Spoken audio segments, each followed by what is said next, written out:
पर्यन्तं गुरूणाम् आकृतिं स्मरेत् तेन विघ्नाः प्रणश्यन्ति सिद्ध्यन्ति च मनोरथाः।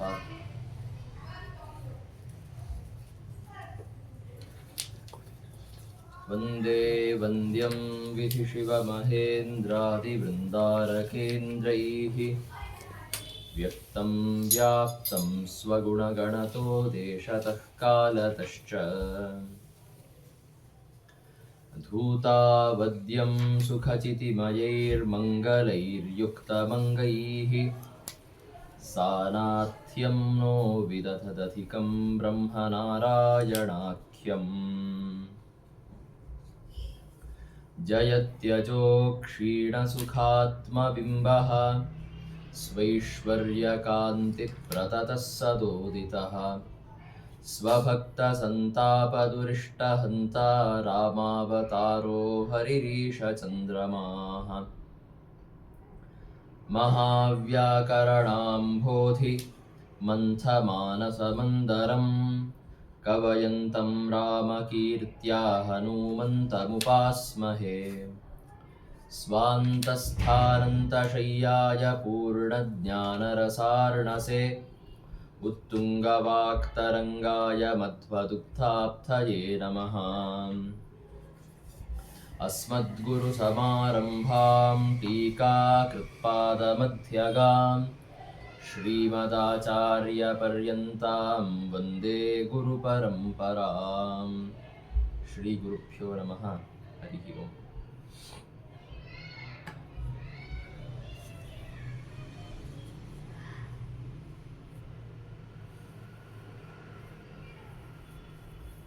ಶ್ರೀರಾಮದೇವರು ಅಯೋಧ್ಯ ನಗರದಲ್ಲಿ ಸೀತಾದೇವಿಯ ಜೊತೆಗೆ 12 ವರ್ಷಗಳ ಕಾಲ ವಾಸ ಮಾಡಿದ್ದಾರೆ. ಅದೇ ಸಂದರ್ಭದಲ್ಲಿ ದಶರಥ ಮಹಾರಾಜ ತಮ್ಮ ಜ್ಯೇಷ್ಠ ಪುತ್ರನಾದಂತಹ ರಾಮನ ರಾಜ್ಯಾಭಿಷೇಕವನ್ನ ಮಾಡಬೇಕು ಅಂತನ್ನುವ ವಿಚಾರವನ್ನ ತನ್ನ ಮನಸ್ಸಿನಲ್ಲಿ ತಂದುಕೊಂಡ. ರಾಮದೇವರ ಬಗ್ಗೆ ಅಯೋಧ್ಯ ನಗರದ ಪ್ರಜೆಗಳಲ್ಲಿ ತುಂಬ ಗೌರವ ಪ್ರೀತಿ ಇದೆ, ಅದು ದಶರಥನಿಗೂ ಗೊತ್ತಿದೆ. ಆದ್ದರಿಂದಲೇ ರಾಮನನ್ನ ಯುವರಾಜನನ್ನಾಗಿ ಪಟ್ಟಾಭಿಷೇಕ ಮಾಡಬೇಕು. ಯುವರಾಜನನ್ನಾಗಿ ಮಾಡುವ ವ್ಯಾಜದಿಂದ ಅವನ ಮೇಲೆ ಎಲ್ಲ ರಾಜ್ಯಭಾರಗಳನ್ನಿಟ್ಟು ತಾನು ವಿಶ್ರಾಂತಿಯನ್ನು ಪಡೆದುಕೊಳ್ಳಬೇಕು ಅಂತನ್ನುವುದು ಅವನ ಇಚ್ಛೆಯಾಗಿತ್ತು. ಹೀಗೆ ತನ್ನ ಮನಸ್ಸಿನಲ್ಲಿ ವಿಚಾರ ಬಂದಿದೆ ಅಂತನ್ನೋದನ್ನ ಒಂದು ಬಾರಿ ಸಭೆಯಲ್ಲಿ ಅವನು ಹೇಳುತ್ತಾನೆ. ಎಲ್ಲ ವಸಿಷ್ಠ ಮಹರ್ಷಿಗಳೇ ಮೊದಲಾದಂತಹ ಜ್ಞಾನಿಗಳು, ಅವನ ಮಂತ್ರಿಗಳು, ಮತ್ತೆ ಸಾಕಷ್ಟು ಜನ ವೃದ್ಧರು ಪೌರಜನರು ಇದ್ದಂತಹ ಸಭೆಯಲ್ಲಿ ಈ ವಿಷಯವನ್ನ ಪ್ರಸ್ತುತಪಡಿಸಿದ. ನನ್ನ ಮಗನಾದಂತಹ ರಾಮನಿಗೆ ಪಟ್ಟಾಭಿಷೇಕವನ್ನ ಮಾಡಬೇಕು ಅಂತ ನಾನು ಇಟ್ಟುಕೊಂಡಿದ್ದೇನೆ. ಕುರ್ಮಃ ಮತಂ ಚೇದ್ ಭವತಾಂ ತದೇವಂ ಅಂತ. ನಿಮಗೂ ಇದು ಸಮ್ಮತವಾಗಿದ್ದರೆ, ನಿಮ್ಮೆಲ್ಲರಿಗೂ ಈ ವಿಷಯ ಸಮ್ಮತವಾಗಿದ್ದರೆ ಅದನ್ನ ನಾವು ಮಾಡೋಣ ಅಂತ ದಶರಥ ಮಹಾರಾಜ ಅಂತಾನೆ. ಇದನ್ನ ಕೇಳಿ ಅಲ್ಲಿ ನೆರೆದಂತಹ ಎಲ್ಲ ಜನರಿಗೆ ರೋಮಹರ್ಷ ಆಯಿತು. ಅವರ ಕಣ್ಣುಗಳಲ್ಲಿ ಆನಂದ ಬಾಷ್ಪ ಬರೋದಕ್ಕೆ ಪ್ರಾರಂಭ ಆಯಿತು. ಅವರ ಮುಖದ ಮೇಲೆ ವಿಕಾಸ ಬಂತು ಅಂದರೆ ಅವರು ನಗುವುದಕ್ಕೆ ಪ್ರಾರಂಭ ಮಾಡಿದರು. ಅವರ ಮುಖ ಅರಳಿತು ಅಂತ ಹೇಳ್ತಾರಲ್ಲ, ಆ ರೀತಿ ಆಯಿತು.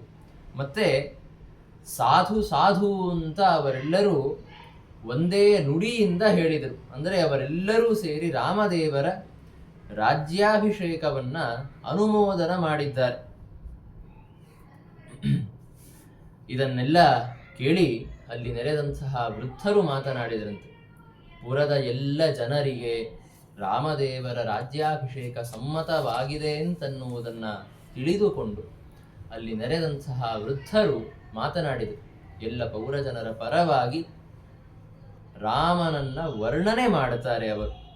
ಮಹಾಜನೋಯಂ ಮನಸಾಚ ವಾಚ ಕರೋತಿ ರಾಮಸ್ಯ ಸದಾಭಿಷೇಕಂ ಮಹಾಜನಾನಾಮಧಿನಾಥ ರಾಜನ್ ಮಹಾಭಿಷೇಕಂ ಕುರು ಕರ್ಮಣೈವ ಅಂತ.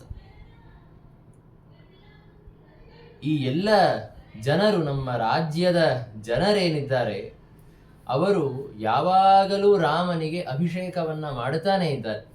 ಹೇಗೆ ಎಂದರೆ ಮನಸಾಚ ವಾಚ, ಮನಸ್ಸಿನಲ್ಲಿ ಅವರು ರಾಮನನ್ನ ತಮ್ಮ ರಾಜ ಅಂತ ಒಪ್ಪಿಕೊಂಡಾಗಿದೆ, ತಮ್ಮ ಮಾತುಗಳಲ್ಲಿ ಅದನ್ನ ಅಂತ ಇದ್ದಾರೆ, ರಾಮದೇವರ ಸ್ತೋತ್ರವನ್ನ ಮಾಡುತ್ತಾರೆ.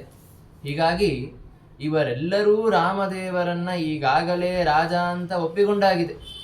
ಇನ್ನು ಮಹಾರಾಜರು ಅಂದರೆ ದಶರಥ ಮಹಾರಾಜ ರಾಮದೇವರ ರಾಜ್ಯಾಭಿಷೇಕವನ್ನ ಕರ್ಮಣ ಮಾಡಬೇಕು, ಎಲ್ಲರೂ ಒಪ್ಪಿಯಾಗಿದೆ, ಅದನ್ನ ಧಾರ್ಮಿಕ ವಿಧಿಯಿಂದ ಮಾಡಿದರೆ ಸಾಕು, ಇದರ ಬಗ್ಗೆ ಎಲ್ಲರಿಗೂ ಸಮ್ಮತಿ ಇದೆ ಅಂತ ಅವರು ಹೇಳುತ್ತಾರೆ ವೃದ್ಧರು.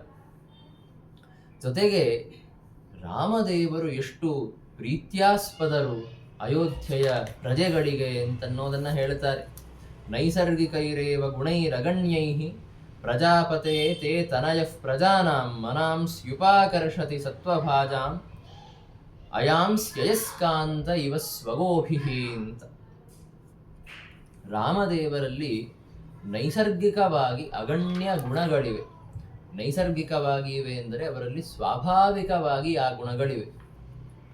ನಾನು ರಾಜನ ಜ್ಯೇಷ್ಠ ಪುತ್ರ, ಒಂದಲ್ಲ ಒಂದು ದಿವಸ ನಾನು ರಾಜನಾಗುವವನಿದ್ದೇನೆ, ಆದ್ದರಿಂದ ಜನರ ಜೊತೆ ಚೆನ್ನಾಗಿ ವರ್ತನೆ ಮಾಡಬೇಕು, ಜನರ ಪ್ರೀತಿಯನ್ನು ಸಂಪಾದಿಸ್ಕೋಬೇಕು ಅಂತ ಯಾವುದಾದರೂ ಒಂದು ಉದ್ದೇಶದಿಂದ ತಂದುಕೊಂಡ ಗುಣಗಳಲ್ಲ.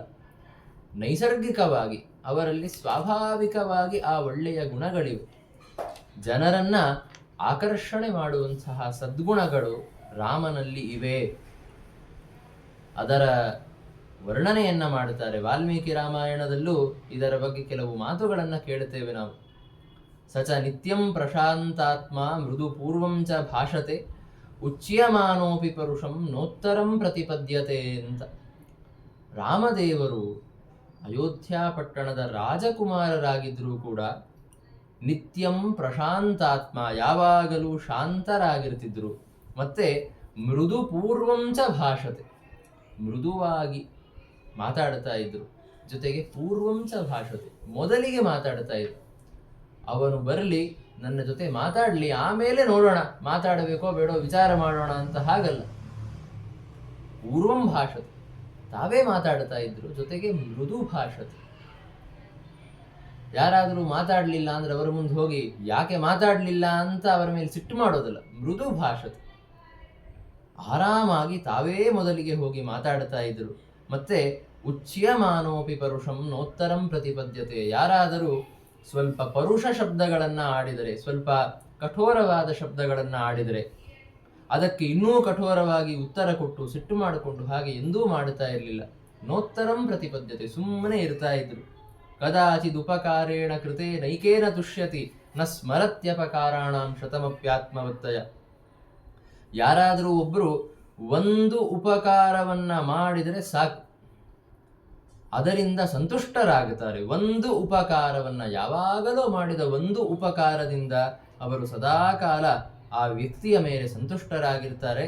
ಮತ್ತೆ 10 ಅಪಕಾರಗಳನ್ನ ಮಾಡಿದರು, 10 ದ್ರೋಹಗಳನ್ನ ಮಾಡಿದರು, ಅದನ್ನ ನೆನಪಿಟ್ಟುಕೊಳ್ಳೋದಿಲ್ಲ, ಅದನ್ನ ಮರೆತು ಬಿಡ್ತಾರೆ.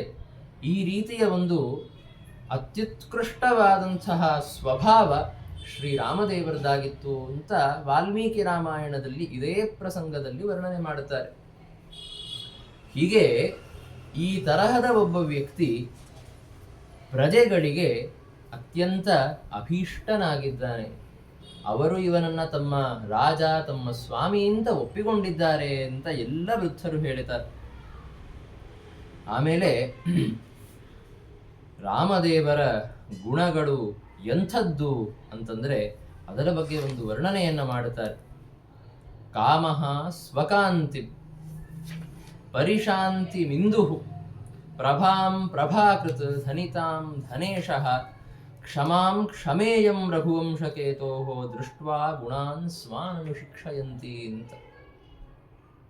ರಾಮದೇವರ ಕಾಂತಿ ಎಂಥದ್ದು ಅಂದರೆ, ರಾಮದೇವರ ಕಾಂತಿಯನ್ನು ನೋಡಿ ಓಹೋ ನಾನು ಇಷ್ಟು ಸುಂದರನಾಗಬೇಕು ಅಂತ ಕಾಮ ತಿಳಿದುಕೊಳ್ತಾನಂತೆ. ಮತ್ತೆ ರಾಮದೇವರು ಎಷ್ಟು ಶಾಂತರಾಗಿದ್ದಾರೆ ಅಂದರೆ, ರಾಮದೇವರಿಂದ ಯಾವ ರೀತಿ ಶಾಂತ ಆಗಬೇಕು ಅಂತ ಚಂದ್ರ ಕಲಿತಾನೆ. ಹೀಗೆ ಸೂರ್ಯ ರಾಮದೇವರಿಂದ ತೇಜಸ್ವಿ ಹೇಗಾಗಬೇಕು ಅಂತನ್ನೋದನ್ನು ಶಿಕ್ಷಣ ಮಾಡಿಕೊಡ್ತಾನೆ. ಮತ್ತೆ ಕ್ಷಮಾಂ ಕ್ಷಮೇಯಂ, ಕ್ಷಮ ಅಂತಂದರೆ ಈ ಭೂಮಿ ನಾನು ಹೇಗೆ ಕ್ಷಮಾಪರ ಆಗಬೇಕು ಅಂತನ್ನೋದನ್ನು ರಾಮದೇವರ ಕ್ಷಮಾ ಸ್ವಭಾವವನ್ನು ನೋಡಿ ತಿಳಿದುಕೊಳ್ಳುತ್ತೆ. ಹೀಗೆ ಆಯಾ ಗುಣಗಳಿಗೆ ಸಮುದ್ರ ಇದ್ದಂತೆ ಇದ್ದಾರೆ ರಾಮದೇವರು ಅಂತ ವರ್ಣನೆ ಮಾಡಿದರು. ಜೊತೆಗೆ ಯಾರಾದರೂ ಒಬ್ಬ ವ್ಯಕ್ತಿ ರಾಜನಾಗಬೇಕು, ರಾಜ ಆಗೋದು ಅಂದರೆ ಸುಮ್ಮನೆ ಅಲ್ಲ, ಅವನ ಮೇಲೆ ಸಾಕಷ್ಟು ಜವಾಬ್ದಾರಿ ಇರುತ್ತೆ. ಧರ್ಮ ಕಾರ್ಯಗಳ ರಕ್ಷಣೆಯನ್ನು ಮಾಡಬೇಕು, ಪ್ರಜೆಗಳ ಮಧ್ಯದಲ್ಲಿ ನ್ಯಾಯ ವ್ಯವಸ್ಥೆಯನ್ನು ನೋಡಿಕೊಳ್ಳಬೇಕು. ಆದ್ದರಿಂದ ಒಬ್ಬ ರಾಜ ಅಂತ ಆಗುವಂಥವನು ಸ್ವತಃ ಕಾಮಾದಿ ದೋಷಗಳಿಂದ ದೂರ ಇರಬೇಕು.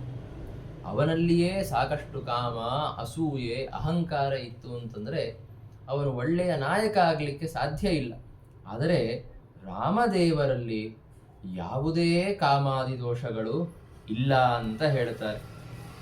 ಕಾಮ, ಕ್ರೋಧ, ಲೋಭ, ಮೋಹ ಮತ್ತೆ ಮದ ಅಂದರೆ ಅಹಂಕಾರ, ಮಾತ್ಸರ್ಯ, ಈ ಯಾವ ದೋಷಗಳು ರಾಮದೇವರಲ್ಲಿ ಇರೋದಕ್ಕೆ ಸಾಧ್ಯ ಇಲ್ಲ. ಯಾಕೆ ಅಂತ ಅವರದಕ್ಕೊಂದು ಯುಕ್ತಿಗಳನ್ನು ಕೊಟ್ಟು ಉಪಪಾದನೆ ಮಾಡ್ತಾರೆ ಅವರು. ರಾಮದೇವರಲ್ಲಿ ಕಾಮ ಇಲ್ಲ, ರಾಮದೇವರಲ್ಲಿ ಕ್ರೋಧ ಇಲ್ಲ. ಕಾಮ ಯಾಕಿಲ್ಲ ಅಂತಂದರೆ, ಕಾಮ ಯಾವಾಗ ಬರುತ್ತೆ? ಯಾವುದಾದರೂ ಒಂದು ವಸ್ತು ಬೇಕಾಗಿದೆ, ಆದರೆ ಅದು ಸಿಗ್ತಾ ಇಲ್ಲ, ಆವಾಗ ಆ ವಸ್ತುವಿನ ಬಗ್ಗೆ ಕಾಮ ಶುರುವಾಗತ್ತೆ. ಅದು ಸಿಗ್ತಾ ಇಲ್ಲ ಅನ್ನುವ ಪರಿಸ್ಥಿತಿಗೆ ತುಂಬ ಕಾಲ ಮುಂದೆ ಬರೆದರೆ ಅದು ಅತ್ಯಂತ ಉತ್ಕಟ ಆಗತ್ತೆ. ಆದರೆ ರಾಮದೇವರು ಸತ್ಯಕಾಮರಾದಂಥವರು, ಇಡೀ ಜಗತ್ತು ಅವರ ಆಧಿಪತ್ಯದಲ್ಲಿದೆ. ಅಂತಹ ರಾಮದೇವರಿಗೆ ಏನಾದರೂ ಬೇಕು, ಆದರೆ ಸಿಗ್ತಾ ಇಲ್ಲ ಅಂತ ಸಾಧ್ಯ ಇಲ್ಲ. ಆದ್ದರಿಂದ ಅವರಿಗೆ ಕಾಮದೋಷ ಇಲ್ಲ, ಮತ್ತೆ ಕ್ರೋಧ ಇಲ್ಲ. ಯಾಕೆ? ಕ್ರೋಧ ಯಾವಾಗ ಬರಬೇಕು? ನಿಮಗೆ ಬೇಡವಾದದ್ದಾಗ್ತಾ ಇದೆ, ನಿಮಗೆ ಬೇಕಾದದ್ದಾಗ್ತಾ ಇಲ್ಲ ಅಂದರೆ ಸಿಟ್ಟು ಬರಬೇಕು. ರಾಮದೇವರಿಗೆ ಬೇಡಾದದ್ದು ಆಗ್ತಾ ಇದೆ, ರಾಮದೇವರಿಗೆ ಬೇಕಾದದ್ದು ಆಗ್ತಾ ಇಲ್ಲ ಅಂತನ್ನೋದು ಸಾಧ್ಯವೇ ಇಲ್ಲ. ವೇದಗಳಲ್ಲಿ ಹೇಳ್ತಾರೆ, ನರುತೆ ತ್ವತ್ಕ್ರಿಯತೆ ಕಿಂಚನ ಅಂತ. ದೇವರ ಇಚ್ಛೆ ಇಲ್ಲದೆ ಏನೂ ಆಗೋದಕ್ಕೆ ಸಾಧ್ಯ ಇಲ್ಲ ಅಂತ. ಅಂದರೆ ಏನೇನು ಆಗ್ತಾ ಇದೆ ಎಲ್ಲವೂ ದೇವರ ಇಚ್ಛಾನುಸಾರವಾಗಿ ಆಗ್ತಾ ಇದೆ. ಇನ್ನು ಯಾವುದು ದೇವರ ಇಚ್ಛೆಗೆ ವಿಪರೀತವೋ ಅದಾಗೋದಕ್ಕೆ ಸಾಧ್ಯವೇ ಇಲ್ಲ ಅಂತ. ಆದ್ದರಿಂದ ರಾಮದೇವರಿಗೆ ಬೇಡವಾದದ್ದಾಗ್ತಾ ಇದೆ, ರಾಮದೇವರಿಗೆ ಬೇಕಾದದ್ದಾಗ್ತಾ ಇಲ್ಲ, ಸಾಧ್ಯವೇ ಇಲ್ಲ. ಆದ್ದರಿಂದ ಅವರಿಗೆ ಕ್ರೋಧವೂ ಇಲ್ಲ. ಇನ್ನು ಲೋಭ ರಾಮದೇವರಿಗಿದೆಯಾ? ಇಲ್ಲ. ಸಂತ್ಯಜ್ಯ ಸಾಮ್ರಾಜ್ಯಮಿದಂ ಪ್ರಭು ಸ್ಯಾತ್ ವನಂ ಪ್ರಯಾತುಂ ಸಹಸಾ ಪ್ರಸನ್ನಃ ಅಂತ. ಆತ್ಮಾನಮಪ್ಯೇಷ ದದಾತಿ ಸತ್ಭ್ಯಃ ರಾಮೇನ ಲೋಭೋ ಲಭತೇವಕಾಶಂ. ರಾಮದೇವರು ಎಷ್ಟು ಲೋಭದಿಂದ ಎಷ್ಟು ದೂರ ಇದ್ದಾರೆ ಅಂತಂದರೆ, ಇವತ್ತು ನೀವು ಹೇಳಿದರೆ ಇಡೀ ಸಾಮ್ರಾಜ್ಯವನ್ನು ಬಿಟ್ಟು ಸಹಸಾ ಕಾಡಿಗೆ ಹೋಗೋದಕ್ಕೆ ಸಿದ್ಧರಾಗುತ್ತಾರೆ. ಅದು ಪ್ರಸನ್ನರಾಗಿ, ಅಯ್ಯೋ ಹೇಳಿಬಿಟ್ರಲ್ಲ ಅಂತ ದುಃಖದಿಂದ ಹೋಗೋದಿಲ್ಲ, ಪ್ರಸನ್ನರಾಗಿ ಕಾಡಿಗೆ ಹೋಗೋದಕ್ಕೆ ಸಿದ್ಧರಾಗುತ್ತಾರೆ ಅವರು ಈ ಸಾಮ್ರಾಜ್ಯವನ್ನು ಬಿಟ್ಟು. ಜೊತೆಗೆ ಆತ್ಮಾನಮಪ್ಯೇಷ ದದಾತಿ ಸತ್ಭ್ಯಃ, ಸಜ್ಜನರಿಗೆ ತನ್ನನ್ನೇ ತಾನು ಕೊಡುವ ಸ್ವಭಾವದವರು ರಾಮದೇವರು. ಅಂಥವರಿಗೆ ಯಾವುದೇ ಒಂದು ವಿಷಯದಲ್ಲಿ ಲೋಭ ಅಂತ ಇರಲಿಕ್ಕೆ ಸಾಧ್ಯ ಇಲ್ಲ. ಇನ್ನು ಯಾವ ರಾಮದೇವರ ಜ್ಞಾನ ಮಾತ್ರದಿಂದ, ಯಾರ ಪ್ರಸಾದದಿಂದ ಜನರು ಮೋಹವನ್ನು ಅಂದರೆ ಅಜ್ಞಾನವನ್ನು ಕಳೆದುಕೊಳ್ತಾರೆ, ಅವರಿಗೆ ಅಜ್ಞಾನ ಇರೋದಿಲ್ಲ. ಮತ್ತೆ ರಾಮದೇವರಲ್ಲಿ ಅಹಂಕಾರ ಇಲ್ಲ. ಅಹಂಕಾರ ಯಾಕಿಲ್ಲ ಅಂದರೆ, ಮೊದಲಿಗೆ ಅಹಂಕಾರ ಅಂದರೆ ಏನು? ತಮ್ಮಲ್ಲಿ ಇಲ್ಲದಂತಹ ಗುಣಗಳು ತಮ್ಮಲ್ಲಿ ಇವೆ ಎನ್ನುವ ಅಭಿಮಾನವೇ ಅಹಂಕಾರ. ತುಂಬ ಕಡಿಮೆ ಬಲ ಇರ್ತದೆ, ಆದರೆ ನಾನು ತುಂಬ ಬಲಶಾಲಿ ಅಂತ ತಿಳಿದುಕೊಂಡಿರ್ತಾರೆ. ಇದನ್ನೇ ಅಹಂಕಾರ ಅಂತ ಕರೆಯೋದು. ಅತ್ಯಲ್ಪವಾದ ಜ್ಞಾನ ಇರ್ತದೆ, ಆದರೆ ನಾನು ದೊಡ್ಡ ಜ್ಞಾನಿ ಅಂತ ತಿಳಿದುಕೊಂಡಿರ್ತಾರೆ. ಇದು ಅಹಂಕಾರ. ರಾಮದೇವರಲ್ಲಿ ಅಹಂಕಾರ ಬರೋದಕ್ಕೆ ಸಾಧ್ಯ ಇಲ್ಲ. ಯಾಕೆ? ರಾಮದೇವರು ತಮ್ಮನ್ನು ತಾವು ಅತ್ಯಂತ ಬಲಶಾಲಿಗಳು ಅಂತ ತಿಳಿದುಕೊಂಡಿಲ್ವಾ ಅಂದರೆ ತಿಳಿದುಕೊಂಡಿದ್ದಾರೆ. ಆದರೆ ಅವರಲ್ಲಿ ಅತ್ಯಂತ ಬಲಶಾಲಿತ್ವ ಅನ್ನೋ ಗುಣ ಇದೆ. ಅವರು ತಮ್ಮನ್ನ ಸರ್ವಜ್ಞರು ಅಂತ ತಿಳಿದುಕೊಂಡಿದ್ದಾರೆ, ಆದರೆ ಅವರಲ್ಲಿ ಸರ್ವಜ್ಞತ್ವ ಇದೆ. ಆದ್ದರಿಂದ ತಮ್ಮಲ್ಲಿ ಇಲ್ಲದಂತಹ ಗುಣ ತನ್ನಲ್ಲಿದೆ ಅಂತ ರಾಮದೇವರು ಯಾವತ್ತಿಗೂ ತಿಳಿದುಕೊಳ್ಳೋದಕ್ಕೆ ಸಾಧ್ಯವೇ ಇಲ್ಲ. ಯಾಕೆ? ಎಲ್ಲ ಗುಣಗಳು ಅವರಲ್ಲಿ ನಿರತಿಶಯವಾಗಿವೆ. ಆದ್ದರಿಂದಲೇ ತಮ್ಮಲ್ಲಿಲ್ಲದ ಗುಣಗಳನ್ನ ತಮ್ಮಲ್ಲಿವೆ ಅಂತ ತಿಳಿದುಕೊಳ್ಳುವುದು ಅನ್ನುವ ಅಹಂಕಾರ ಭಾವನೆ ಅವರಿಗೆ ಎಂದೂ ಬರೋದಕ್ಕೆ ಸಾಧ್ಯ ಇಲ್ಲ. ಜೊತೆಗೆ ಯಾರೋ ನಮ್ಮ ವಶದಲ್ಲಿ ಇಲ್ಲ, ನಮ್ಮ ಹತ್ತಿರ ಇದ್ದಿದ್ದು ನಮ್ಮ ಹತ್ತಿರ ಇಲ್ಲದೇ ಇರೋದು ಅವರ ಹತ್ರ ಇದೆ ಇತ್ಯಾದಿ ಭಾವನೆಯಿಂದಾಗಿ ಏನು ಅಸೂಯೆ ಬರುತ್ತಲ್ಲ, ಅದೂ ರಾಮದೇವರಿಗಿಲ್ಲ. ಯಾಕೆ ಅಂತಂದರೆ ರಾಮದೇವರ ವಶದಲ್ಲಿ ಇಲ್ಲದವರು ಯಾರೂ ಇಲ್ಲ. ಜೊತೆಗೆ ತನ್ನ ಹತ್ತಿರ ಇಲ್ಲದಂಥದ್ದು ಇನ್ನೊಬ್ಬನ ಹತ್ತಿರ ಇದೆ, ಹಾಗಾಗೋದಿಲ್ಲ. ಯಾಕೆ ಅಂದರೆ ರಾಮದೇವರೇ ಕೊಡಬೇಕು ಏನಾದರೂ ಕೊಟ್ಟರೆ. ಆದ್ದರಿಂದ ಅವರಿಗೆ ಅಸೂಯೆಯೂ ಇಲ್ಲ. ಹೀಗಿದ್ದಾಗ ಕಾಮಾದಿ ದೋಷಗಳಿಂದ ದೂರರು ಮತ್ತೆ ಕ್ಷಮಾದಿ ಗುಣಗಳಿಗೆ ಸಮುದ್ರದಂತೆ ಇದ್ದಾರೆ. ಭೂಮಿದೇವಿಯಗಿಂತಲೂ ಹೆಚ್ಚು ಕ್ಷಮಾಶೀಲರು ರಾಮದೇವರು. ಭೂಮಿದೇವಿಗೆ ಹೆಸರೇ ಇಟ್ಟುಬಿಟ್ಟಿದ್ದಾರೆ ಕ್ಷಮಾ ಅಂತ. ಯಾಕೆ ಅಂತಂದರೆ ಅವಳು ತುಂಬ ಕ್ಷಮಾಪರಳಾಗಬೇಕಾಗತ್ತೆ. ಭೂದೇವಿ ಇಲ್ಲ ಅಂತಂದರೆ ಪ್ರತಿ ದಿವಸ ಅವಳನ್ನೇ ಆಶ್ರಯಿಸಿಕೊಂಡಿದ್ದಂಥವರು ಪಾದಸ್ಪರ್ಶ ಮಾಡುತ್ತಾರೆ ಅಂತನ್ನೋದನ್ನು ಸಹಿಸೋದಕ್ಕಾಗಲ್ಲ ಯಾರಿಗೂ. ಅವಳು ಕ್ಷಮಾಪರಳಾಗಬೇಕಾಗತ್ತೆ. ಅವಳಗಿಂತಲೂ ಹೆಚ್ಚು ಕ್ಷಮಾಶೀಲರು ರಾಮದೇವರು. ಇಂತಹ ಒಬ್ಬ ವ್ಯಕ್ತಿ ನಮ್ಮ ರಾಜನಾಗ್ತಾನೆ ಅಂದರೆ, ಈಗ ಯುವರಾಜನಾಗ್ತಾನೆ, ಮುಂದೆ ಹೋಗಿ ಅವನೇ ನಮ್ಮ ರಾಜನಾಗ್ತಾನೆ ಅಂದರೆ ಅದನ್ನು ಎಲ್ಲ ಪೌರ ಜನರು ಅನುಮೋದಿಸ್ತಾರೆ. ನಾವು ಕೂಡ ಅತ್ಯಂತ ಸಂತೋಷದಿಂದ ಸಾಧುವಾದದ ಜೊತೆಗೆ ಅದನ್ನು ಒಪ್ಪಿಕೊಳ್ಳುತ್ತೇವೆ ಅಂತ ಹೇಳ್ತಾರೆ. ಕಡೆಗೆ ಒಂದು ಮಾತನ್ನ ಹೇಳಿದರು. ರಾಮಾಯ ರಾಜ್ಯಂ ನರದೇವ ದೇಹಿ ಸ್ವಭಾವ ಪೂರ್ಣಾಯ ತವೈವ ಭೂತ್ಯೈ ರತ್ನಾಕರಾಯ ಅಂಬುಧಯೇ ಯಥಾರ್ಘ್ಯಂ ತ್ರೈಲೋಕ್ಯ ದೀಪಾಯ ಯಥಾ ಪ್ರದೀಪ ಅಂತ. ರಾಮದೇವರಿಗೆ ಖಂಡಿತವಾಗಿಯೂ ನೀನು ರಾಜ್ಯವನ್ನು ಕೊಡಬೇಕು ದಶರಥ ಮಹಾರಾಜ. ಅವರು ಸ್ವಭಾವ ಪರಿಪೂರ್ಣರು, ಅಂದರೆ ಅವರು ಸ್ವಭಾವತಃ ಸ್ವತಃ ಪರಿಪೂರ್ಣರಾಗಿದ್ದಾರೆ. ತಮ್ಮ ತಂದೆಯಿಂದ ರಾಜ್ಯವನ್ನ ಪಡೆದುಕೊಂಡ್ರೆ ಅವರಲ್ಲಿ ಸಂಪತ್ತು ಬರಬೇಕು, ಅವರಿಗೆ ಅಧಿಕಾರ ಬರಬೇಕು ಅಂತ ಹಾಗಿಲ್ಲ. ಅವರು ಸ್ವತಃ ಪರಿಪೂರ್ಣರು.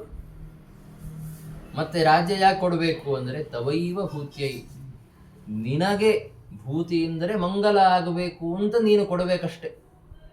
ಯಾವ ರೀತಿ ಸೂರ್ಯನಿಗೆ ದೀಪ ಹಚ್ಚಿಡುತ್ತೇವೆ, ಅಥವಾ ತ್ರೈಲೋಕ್ಯ ದೀಪಾಯ ಅಂದರೆ ದೇವರಿಗೆ ದೀಪವನ್ನು ಹಚ್ಚಿಡುತ್ತೇವೆ. ಇಡೀ ತ್ರೈಲೋಕ್ಯವನ್ನ ಬೆಳಗುವಂತಹ ದೇವರಿಗೆ ದೀಪ, ಸಣ್ಣ ಒಂದು ದೀಪವನ್ನು ಹಚ್ಚಿಟ್ಟಿದ್ರಿಂದ ಏನೂ ಉಪಯೋಗ ಇಲ್ಲ. ಆದರೂ ನಾವು ನಮ್ಮ ಮಂಗಲಕ್ಕಾಗಿ ಅಂತ ಹಚ್ಚಿಡುತ್ತೇವೆ. ಸಮುದ್ರಕ್ಕೆ ಅರ್ಘ್ಯವನ್ನು ಕೊಡುತ್ತೇವೆ. ಸಮುದ್ರ ನೀರಿನಿಂದ ತುಂಬಿದಂತಹದ್ದು, ಅದಕ್ಕೆ ನಾವು ಕೊಟ್ಟಂತಹ ಬೊಗಸೆ ತುಂಬ ಅರ್ಘ್ಯದಿಂದ ಏನೂ ಉಪಯೋಗ ಇಲ್ಲ. ಆದರೂ ನಮ್ಮ ಮಂಗಲಕ್ಕಾಗಿ ಕೊಡುತ್ತೇವೆ. ಆ ರೀತಿ ರಾಮದೇವರಿಗೆ ನೀನು ರಾಜ್ಯ ಕೊಟ್ಟಿದ್ರಿಂದ ಏನೂ ಉಪಯೋಗ ಇಲ್ಲ.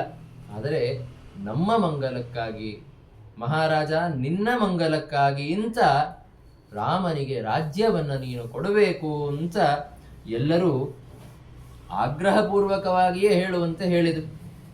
ದಶರಥನಿಗೆ ತನ್ನ ಪುತ್ರನಾದಂತಹ ರಾಮನ ಬಗ್ಗೆ ಇಷ್ಟೆಲ್ಲ ಸಜ್ಜನರು ಈ ರೀತಿ ಪ್ರಶಂಸಾಪರವಾದಂತಹ ಸ್ತೋತ್ರಪರವಾದ ಮಾತುಗಳನ್ನು ಆಡ್ತಾ ಇರೋದನ್ನು ನೋಡಿ ತುಂಬಾ ಸಂತೋಷ ಆಯಿತು. ರಾಮದೇವರಿಗೆ ರಾಜ್ಯಾಭಿಷೇಕ ಆಗ್ತಾ ಇದೆ ಅಂತನ್ನೋದನ್ನು ಕೇಳಿದ ಕೂಡಲೇ ಅಲ್ಲಿ ನೆರೆದಂತಹ ಎಲ್ಲ ಜನರು ಸಂತೋಷದಿಂದ ಸಾಧುವಾದವನ್ನ ಮಾಡೋದಕ್ಕೆ ಪ್ರಾರಂಭ ಮಾಡಿದರು, ನರ್ತನ ಮಾಡೋದಕ್ಕೆ ಪ್ರಾರಂಭ ಮಾಡಿದರಂತೆ.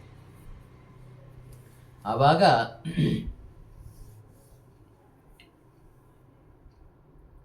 ದಶರಥ ಮಹಾರಾಜ ವಸಿಷ್ಠಾದಿ ಬ್ರಾಹ್ಮಣರ ಜೊತೆಗೆ ಮಂತ್ರಣವನ್ನು ಮಾಡಿದ. ಒಂದು ಒಳ್ಳೆಯ ಮುಹೂರ್ತ ಬೇಕಲ್ಲ ರಾಜ್ಯಾಭಿಷೇಕವನ್ನು ಮಾಡೋದಕ್ಕೆ ಅಂತ. ಆ ಮುಹೂರ್ತವನ್ನು ಅವರು ಪಡೆದುಕೊಂಡಿದ್ದಾರೆ. ಶ್ವೋಭೂತೆ ಪುಷ್ಯಯೋಗೋಯಂ ಚೈತ್ರೇಸ್ಮಿನ್ ಮಾಸಿ ಶಸ್ಯತೆ ತತ್ರಾಭಿಷೇಕ್ತುಂ ಸಂಭಾರಾಹ ಆದಿಶ್ಯಂತಾಂ ಯಥಾವಿಧಿ ಅಂತ. ಚೈತ್ರ ಮಾಸದಲ್ಲಿ ರಾಮದೇವರ ರಾಜ್ಯಾಭಿಷೇಕ ಮಾಡಬೇಕು ಅಂತ ನಿರ್ಧಾರ ಮಾಡಿದ. ಚೈತ್ರ ಶ್ರೀಮಾನಯಂ ಮಾಸಃ ಪುಣ್ಯಃ ಪುಷ್ಪಿತ ಕಾನನಃ ಯೌವರಾಜ್ಯಾಯ ರಾಮಸ್ಯ ಸರ್ವಮೇವ ಉಪಕಲ್ಪತಾಂ ಅಂತ ದಶರಥನ ಮಾತು ವಾಲ್ಮೀಕಿ ರಾಮಾಯಣದಲ್ಲೂ ಬರ್ತದೆ. ಮಾರನೆಯ ದಿವಸವೇ ಚೈತ್ರ ಮಾಸ ನಡೆದಿದೆ, ವಸಂತ ಋತು, ಪುಷ್ಪಿತ ಕಾನನಃ, ಎಲ್ಲ ವನ ಪ್ರದೇಶಗಳಲ್ಲಿ ಪುಷ್ಪಗಳು ಅರಳಿವೆ. ಅತ್ಯಂತ ಸುಂದರವಾದಂತಹ ಒಂದು ಋತು ವಸಂತ ಋತು, ಅತ್ಯಂತ ರಮ್ಯವಾದ ಕಾಲ ಚೈತ್ರ ಮಾಸದ ಕಾಲ.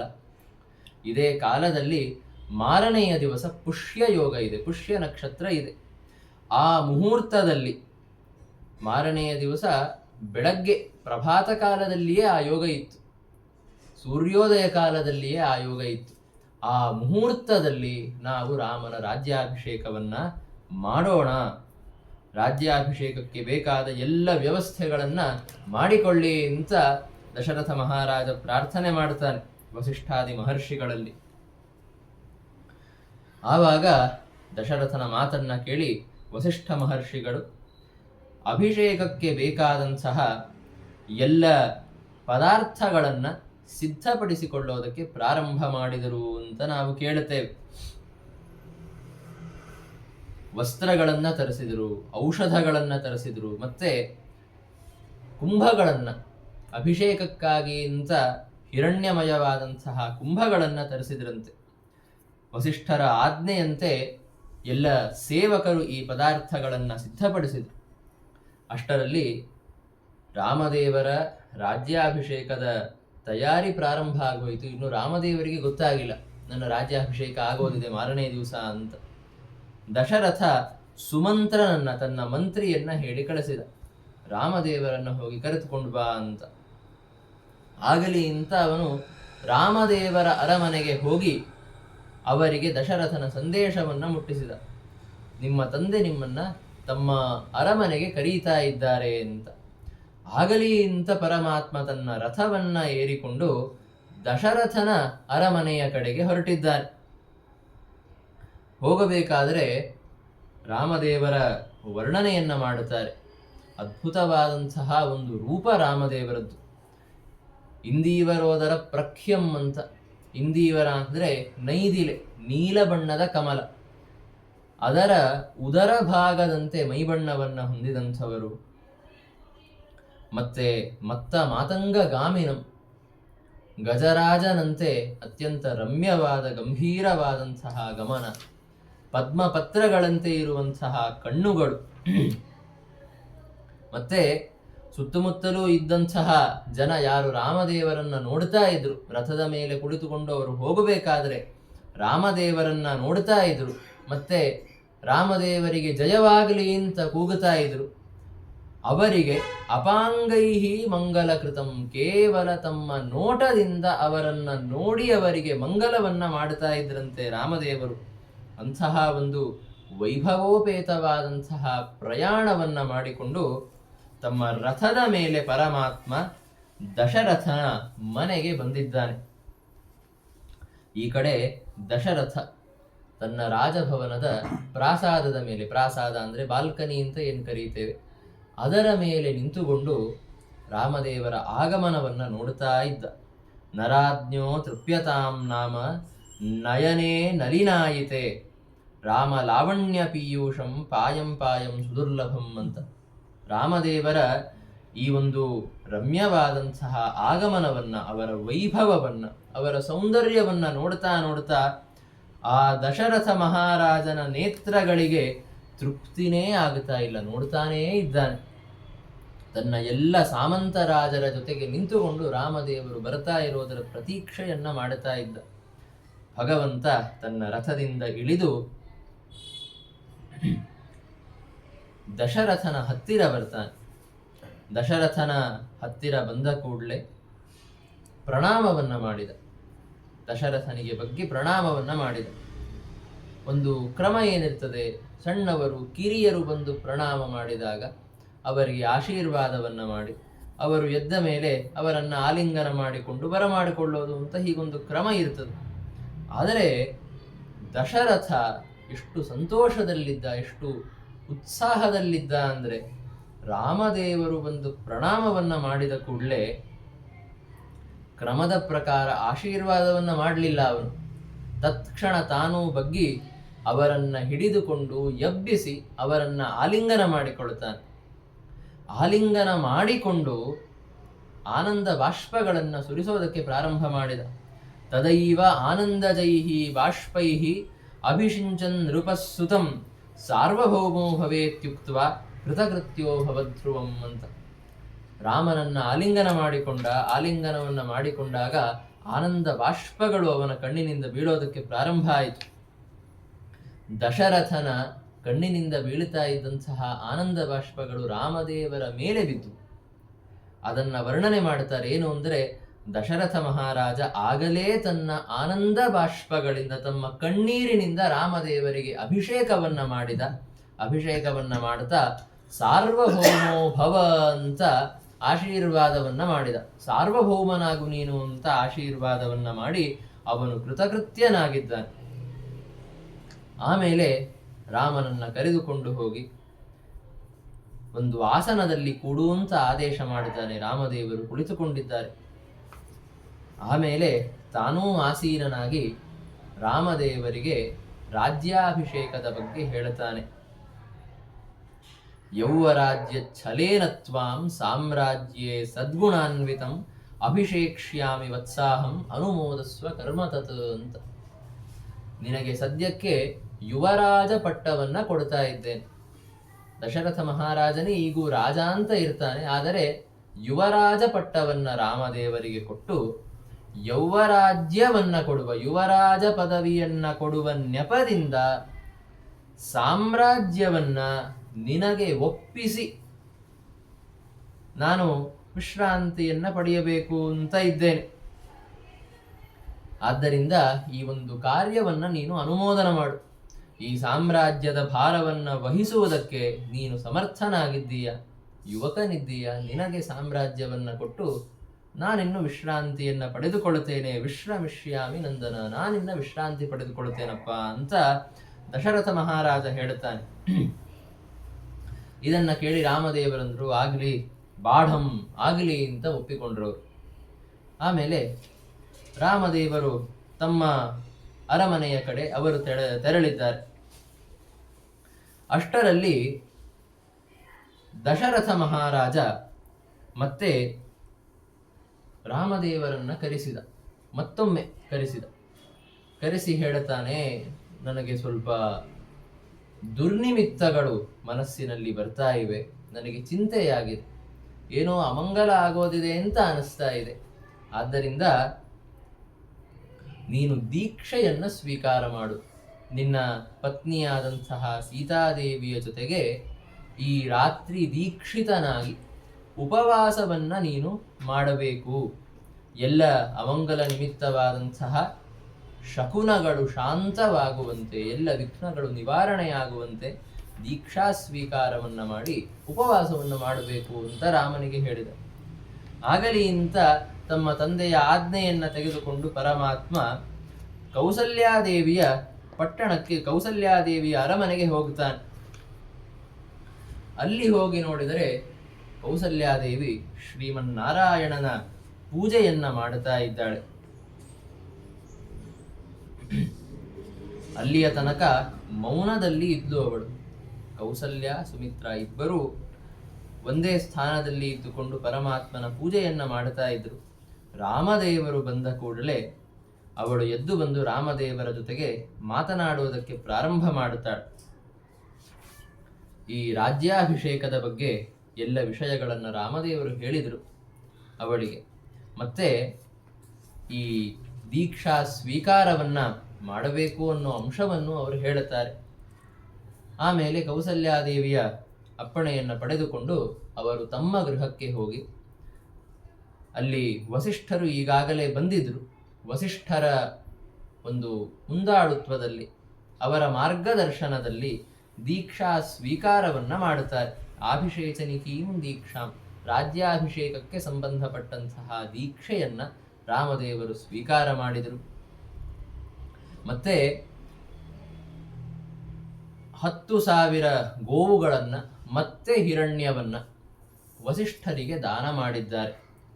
ಆಮೇಲೆ ದೀಕ್ಷಿತರಾಗಿಯೇ ತಮ್ಮ ಹೋಮವನ್ನು ಮಾಡಿ ಕೇವಲ ಹವಿಶೇಷವನ್ನಷ್ಟೇ ಭೋಗ ಮಾಡಿದರು, ಹವಿಶೇಷವನ್ನಷ್ಟೇ ಸ್ವೀಕಾರ ಮಾಡಿ ಆ ರಾತ್ರಿಯವರು ಉಪವಾಸ ಮಾಡಿದ್ದಾರೆ. ರಾಮದೇವರು ಹೀಗೆ ದೀಕ್ಷಾ ಸ್ವೀಕಾರವನ್ನು ಮಾಡಿದ್ದಾರೆ. ಅದೇ ಸಂದರ್ಭದಲ್ಲಿ ಅಯೋಧ್ಯೆಯಲ್ಲಿ ಮಹೋತ್ಸವ ಪ್ರಾರಂಭ ಆಯಿತು.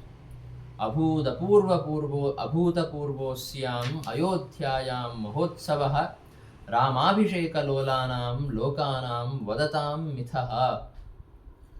ರಾಮದೇವರ ಅಭಿಷೇಕವಾಗತ್ತೆ ಅನ್ನೋದನ್ನು ತಿಳಿದುಕೊಂಡು ಅಯೋಧ್ಯ ನಗರದಲ್ಲಿ ಜನರ ಮಧ್ಯೆ ಅಭೂತಪೂರ್ವವಾದಂತಹ, ಹಿಂದೆಂದೂ ನೋಡಿರದಂತಹ, ಹಿಂದೆಂದೂ ಆಗದಂತಹ ಒಂದು ದೊಡ್ಡ ಉತ್ಸವ ನೆರವೇರಿದೆ. ಜನರೆಲ್ಲ ತಮ್ಮ ತಮ್ಮ ಮಧ್ಯೆ ಮಾತಾಡ್ತಾ ಇದ್ರಂತೆ. ನಾಳೆಯ ಸೂರ್ಯೋದಯಕ್ಕೆ ಸರಿಯಾಗಿ ರಾಮದೇವರ ಅಭಿಷೇಕ ಆಗೋದಿದೆ. ಯಾವಾಗ ಸೂರ್ಯ ಉದಯ ಆಗುತ್ತಾನೆ ಮತ್ತೆ ಯಾವಾಗ ರಾಮದೇವರು ಸೀತಾದೇವಿಯ ಜೊತೆಗೆ ಪಟ್ಟಾಭಿಷೇಕವನ್ನು ಮಾಡಿಸಿಕೊಳ್ಳುತ್ತಾರೆ ಅಂತನ್ನೋದನ್ನು ನೋಡೋದಕ್ಕೆ ನಾವಿಲ್ಲಿ ನಿಂತುಕೊಂಡಿದ್ದೇವೆ, ಅದರದೇ ನಿರೀಕ್ಷೆ ಇದೆ ಅಂತ ಅವರು ಮಾತಾಡ್ತಾ ಇದ್ದಾರೆ. ಪ್ರತಿ ಮನೆಯಲ್ಲಿ ಎಲ್ಲ ದಾರಿಗಳಲ್ಲಿ ರಾಮದೇವರ ರಾಜ್ಯಾಭಿಷೇಕದ್ದೇ ಚರ್ಚೆ ನಡೀತಾ ಇತ್ತು ಆ ರಾತ್ರಿ ಅಂತ ಕಥೆಯನ್ನ ನಾವು ಕೇಳುತ್ತೇವೆ. ಇದೇ ಸಂದರ್ಭದಲ್ಲಿ ಕೈಕೇಯಿ ದೇವಿಯ ಅರಮನೆಯಲ್ಲಿ ಪ್ರಾಸಾದದ ಮೇಲೆ ನಿಂತುಕೊಂಡು ಒಬ್ಬ ದಾಸಿ ಅಂತ ಹೇಳಬಹುದು, ಮಂಥರ ಅಂತನ್ನುವಂಥವಳು, ಕೈಕೇಯಿಯ ಜೊತೆಗೆ ಅವಳ ಮನೆಯಲ್ಲಿ ಹುಟ್ಟಿದಂಥವಳು, ಅವಳ ಜೊತೆಗೇ ಯಾವಾಗಲೂ ಇದ್ದಂಥವಳು ಮಂಥರ ಅಂತ. ಅವಳು ಸಾಕ್ಷಾತ್ ಅಲಕ್ಷ್ಮಿಯ ಅವತಾರ. ಅವಳು ಭೂಮಿಯ ಮೇಲೆ ಅಲಕ್ಷ್ಮಿಯೇ ಅವತಾರ ಮಾಡಿದ್ಲು ಮಂಥರೆಯ ರೂಪದಲ್ಲಿ. ಅವಳು ಅಯೋಧ್ಯ ನಗರವನ್ನ ಪ್ರಾಸಾದದ ಮೇಲೆ ನಿಂತುಕೊಂಡು ನೋಡಿಲ್ಲಂತೆ. ಎಲ್ಲ ಜನರಿಗೆ ತುಂಬಾ ಸಂತೋಷವಾಗಿದೆ, ಎಲ್ಲರೂ ಏನೋ ದೊಡ್ಡ ಉತ್ಸವ ಬಂದಿದೆ ಅಂತನ್ನುವಂತೆ ವಸ್ತ್ರಾಲಂಕಾರಗಳನ್ನ ಹಾಕಿಕೊಂಡು ಅಡ್ಡಾಡ್ತಾ ಇದ್ದಾರೆ, ಮಂಗಲ ವಾದ್ಯಗಳನ್ನ ಬಾರಿಸ್ತಾ ಇದ್ದಾರೆ. ಏನಾಗೋದಿದೆ ಅಂತ ಒಬ್ಬ ಧಾತ್ರಿಯನ್ನ ಅವಳು ಕೇಳಿದ್ಲು. ಆವಾಗ ಜೊತೆಗೆ ಎಲ್ಲರೂ ವಾದ್ಯವನ್ನ ಬಾರಿಸ್ತಾ ಇದ್ದಾರೆ. ಮತ್ತೆ ಕೌಸಲ್ಯಾದೇವಿ ಬ್ರಾಹ್ಮಣರಿಗೆ ತುಂಬಾ ದಾನವನ್ನ ಮಾಡ್ತಾ ಇದ್ದಾಳೆ. ಏನೋ ಕೌಸಲ್ಯಾದೇವಿಗೋ ರಾಮದೇವರಿಗೋ ಸಂಬಂಧಪಟ್ಟಿದ್ದೇ ಆಗ್ತಾ ಇದೆ ಅಂತ ಗೊತ್ತಾಯ್ತು ಅವಳಿಗೆ. ಏನಾಗ್ತಾ ಇದೆ ಅಂತ ಧಾತ್ರಿಯನ್ನ ಕೇಳಿದ್ಲು. ಆವಾಗ ಆ ಧಾತ್ರಿ ತುಂಬಾ ಸಂತೋಷದಿಂದ ಉತ್ಸಾಹದಿಂದ ಹೇಳಿದ್ರಂತೆ. ಏನಂತ? ರಾಮೋಭಿಷಿಚ್ಯತೆ ಹಂತ ಸಾಧ್ವಲಂಕ್ರಿಯತಾಮಿತಿ. ರಾಮದೇವರ ರಾಜ್ಯಾಭಿಷೇಕ ಆಗೋದಿದೆ, ನೀನ್ಯಾಕೆ ಹೀಗೆ ನಿಂತುಕೊಂಡಿದ್ದೀಯ, ನೀನು ಹೋಗು ಅಲಂಕಾರ ಮಾಡಿಕೋ ಅಂತ ಹೇಳಿದರು. ಅದನ್ನ ಕೇಳಿದ ಕೂಡಲೇ ಸಿಟ್ಟಿನಿಂದ ಕಣ್ಣು ಕೆಂಪಾಗಿ ಅವಳು ಕೈಕೇಯಿಯ ಕಡೆಗೆ ಓಡಿ ಹೋದ್ಲಂತೆ. ತುಂಬ ಜೋರಾಗಿ ಉಸಿರಾಡ್ತಾ ಕೈಕೇಯಿಯ ಮುಂದೆ ಬಂದು ನಿಂತುಕೊಂಡ್ಳು. ಅದನ್ನು ನೋಡಿ ಏನಾಯಿತು ಅಂತ ಕೈಕೇಯಿ ಕೇಳಿದ್ಲಂತೆ. ಕೇಳಿದಾಗ ಮಂಥರ ಹೇಳ್ತಾಳೆ, ರಾಮದೇವರ ರಾಜ್ಯಾಭಿಷೇಕ ಆಗ್ತಾ ಇದೆ, ನಮಗೆ ಇನ್ನು ಆಪತ್ತು ಬಂದಿದೆ ಅಂತ ಹೇಳಿದ್ರು. ಅದನ್ನ ಕೈಕೇಯಿ ಕೇಳಿ ಅವಳು ಕೇವಲ ರಾಮದೇವರ ರಾಜ್ಯಾಭಿಷೇಕ ಆಗೋದಿದೆ ಅಂತನ್ನೋ ವಿಷಯವನ್ನಷ್ಟೇ ತೆಗೆದುಕೊಂಡು ತುಂಬಾ ಸಂತೋಷ ಆಯಿತು ಅವಳಿಗೆ. ಸಂತೋಷ ಆಗಿ ಒಂದು ಆಭರಣವನ್ನ ಮಂಥರೆಗೆ ಕೊಟ್ಟು ಅವಳು ಹೇಳ್ತಾಳೆ, ಸಮೌಮೇ ರಾಮಭರತೌ ಸುತೌ ರಾಜಸುತೌ ಧ್ರುವಂ ಅಂತ. ರಾಮದೇವರು ಮತ್ತೆ ಭರತ ಇಬ್ಬರೂ ನನಗೆ ಸಮಾನರು, ಅವರ ಮಧ್ಯದಲ್ಲಿ ನನಗೇನು ಭೇದ ಇಲ್ಲ. ರಾಮ ಜಾಸ್ತಿ, ಭರತ ಕಮ್ಮಿ, ಅಥವಾ ಭರತನ ಮೇಲೆ ಪ್ರೀತಿ ಜಾಸ್ತಿ, ರಾಮನ ಮೇಲೆ ಕಡಿಮೆ, ಹಾಗೇನೂ ಇಲ್ಲ. ರಾಮ ಭರತರ ಮೇಲೆ ತುಲ್ಯವಾಗಿ ನನಗೆ ಪ್ರೀತಿ ಇದೆ, ಅವರಿಬ್ಬರೂ ನನಗೆ ಸಮಾನರು.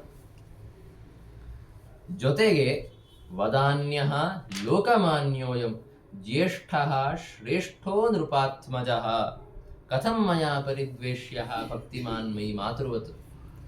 ಯಾರದಾದರೂ ಮೇಲೆ ದ್ವೇಷ ಇರಬೇಕು ಅಂದರೆ ಏನಾಗಬೇಕು? ಕೆಲವು ವಸ್ತುಗತ ಕಾರಣಗಳಿಂದ ದ್ವೇಷ ಇರುತ್ತೆ, ಇಲ್ಲ ವೈಯಕ್ತಿಕ ಕಾರಣಗಳಿಂದ ದ್ವೇಷ ಇರುತ್ತೆ. ಅವರು ಒಳ್ಳೆಯವರೇ ಆದರೆ ನಮಗಾಗಿ ಬರಲ್ಲ ಅಂತಾದರೂ ಇರುತ್ತೆ, ಇಲ್ಲ ಅವರು ಒಳ್ಳೆಯವರಲ್ಲ ಅಂತಾದ್ದರಿಂದ ಆದರೂ ದ್ವೇಷ ಇರುತ್ತೆ. ರಾಮದೇವರ ಬಗ್ಗೆ ಎರಡೂ ಕಾರಣ ಇಲ್ಲ. ರಾಮದೇವರು ಶ್ರೇಷ್ಠರಾಗಿದ್ದಾರೆ, ಲೋಕಮಾನ್ಯರಾಗಿದ್ದಾರೆ. ಎಲ್ಲ ಜನರಿಗೆ ಅವರು ಮಾನ್ಯರಾಗಿದ್ದಾರೆ. ಜೊತೆಗೆ ಅವರು ಶ್ರೇಷ್ಠರು, ಅವರು ಜ್ಯೇಷ್ಠರಾಗಿದ್ದಾರೆ. ಅಂದರೆ ನನ್ನ ಮಗ ಭರತನಗಿಂತಲೂ ವಯಸ್ಸಿನಲ್ಲಿ ದೊಡ್ಡವರು, ಭರತನ ಅಣ್ಣ ಆಗಬೇಕು ರಾಮ. ಅಂತಹ ರಾಮ, ಅವನ ಬಗ್ಗೆ ನಾನು ಯಾಕೆ ದ್ವೇಷ ಇಟ್ಕೋಬೇಕು? ಜೊತೆಗೆ ಏನಾದರೂ ವೈಯಕ್ತಿಕ ಕಾರಣ ಇದೆಯಾ? ಅವನು ನನಗೆ ಬೆಲೆ ಕೊಡೋದಿಲ್ಲ, ಅವನು ನನ್ನ ಮಾತಾಡಿಸೋದಿಲ್ಲ, ಅವನ ವರ್ತನೆ ನನ್ನ ಜೊತೆಗೆ ಚೆನ್ನಾಗಿಲ್ಲ, ಹಾಗೇನೂ ಇಲ್ಲ. ಭಕ್ತಿಮಾನ್ ಮೈ ಮಾತೃವತ, ತನ್ನ ತಾಯಿಯ ಬಗ್ಗೆ, ಕೌಸಲ್ಯೆಯ ಬಗ್ಗೆ ಎಷ್ಟು ಭಕ್ತಿ ಇಟ್ಟುಕೊಂಡಿದ್ದಾನೋ ಅಷ್ಟೇ ಭಕ್ತಿಯನ್ನ ಅವನು ನನ್ನ ಮೇಲೂ ಇಟ್ಟುಕೊಂಡಿದ್ದಾನೆ. ಅಂತಹ ಒಬ್ಬ ಮಗನ ಬಗ್ಗೆ, ರಾಮನ ಬಗ್ಗೆ ನನಗೆ ದ್ವೇಷ ಇರೋದಕ್ಕೆ ಸಾಧ್ಯ ಏನಿಲ್ಲ.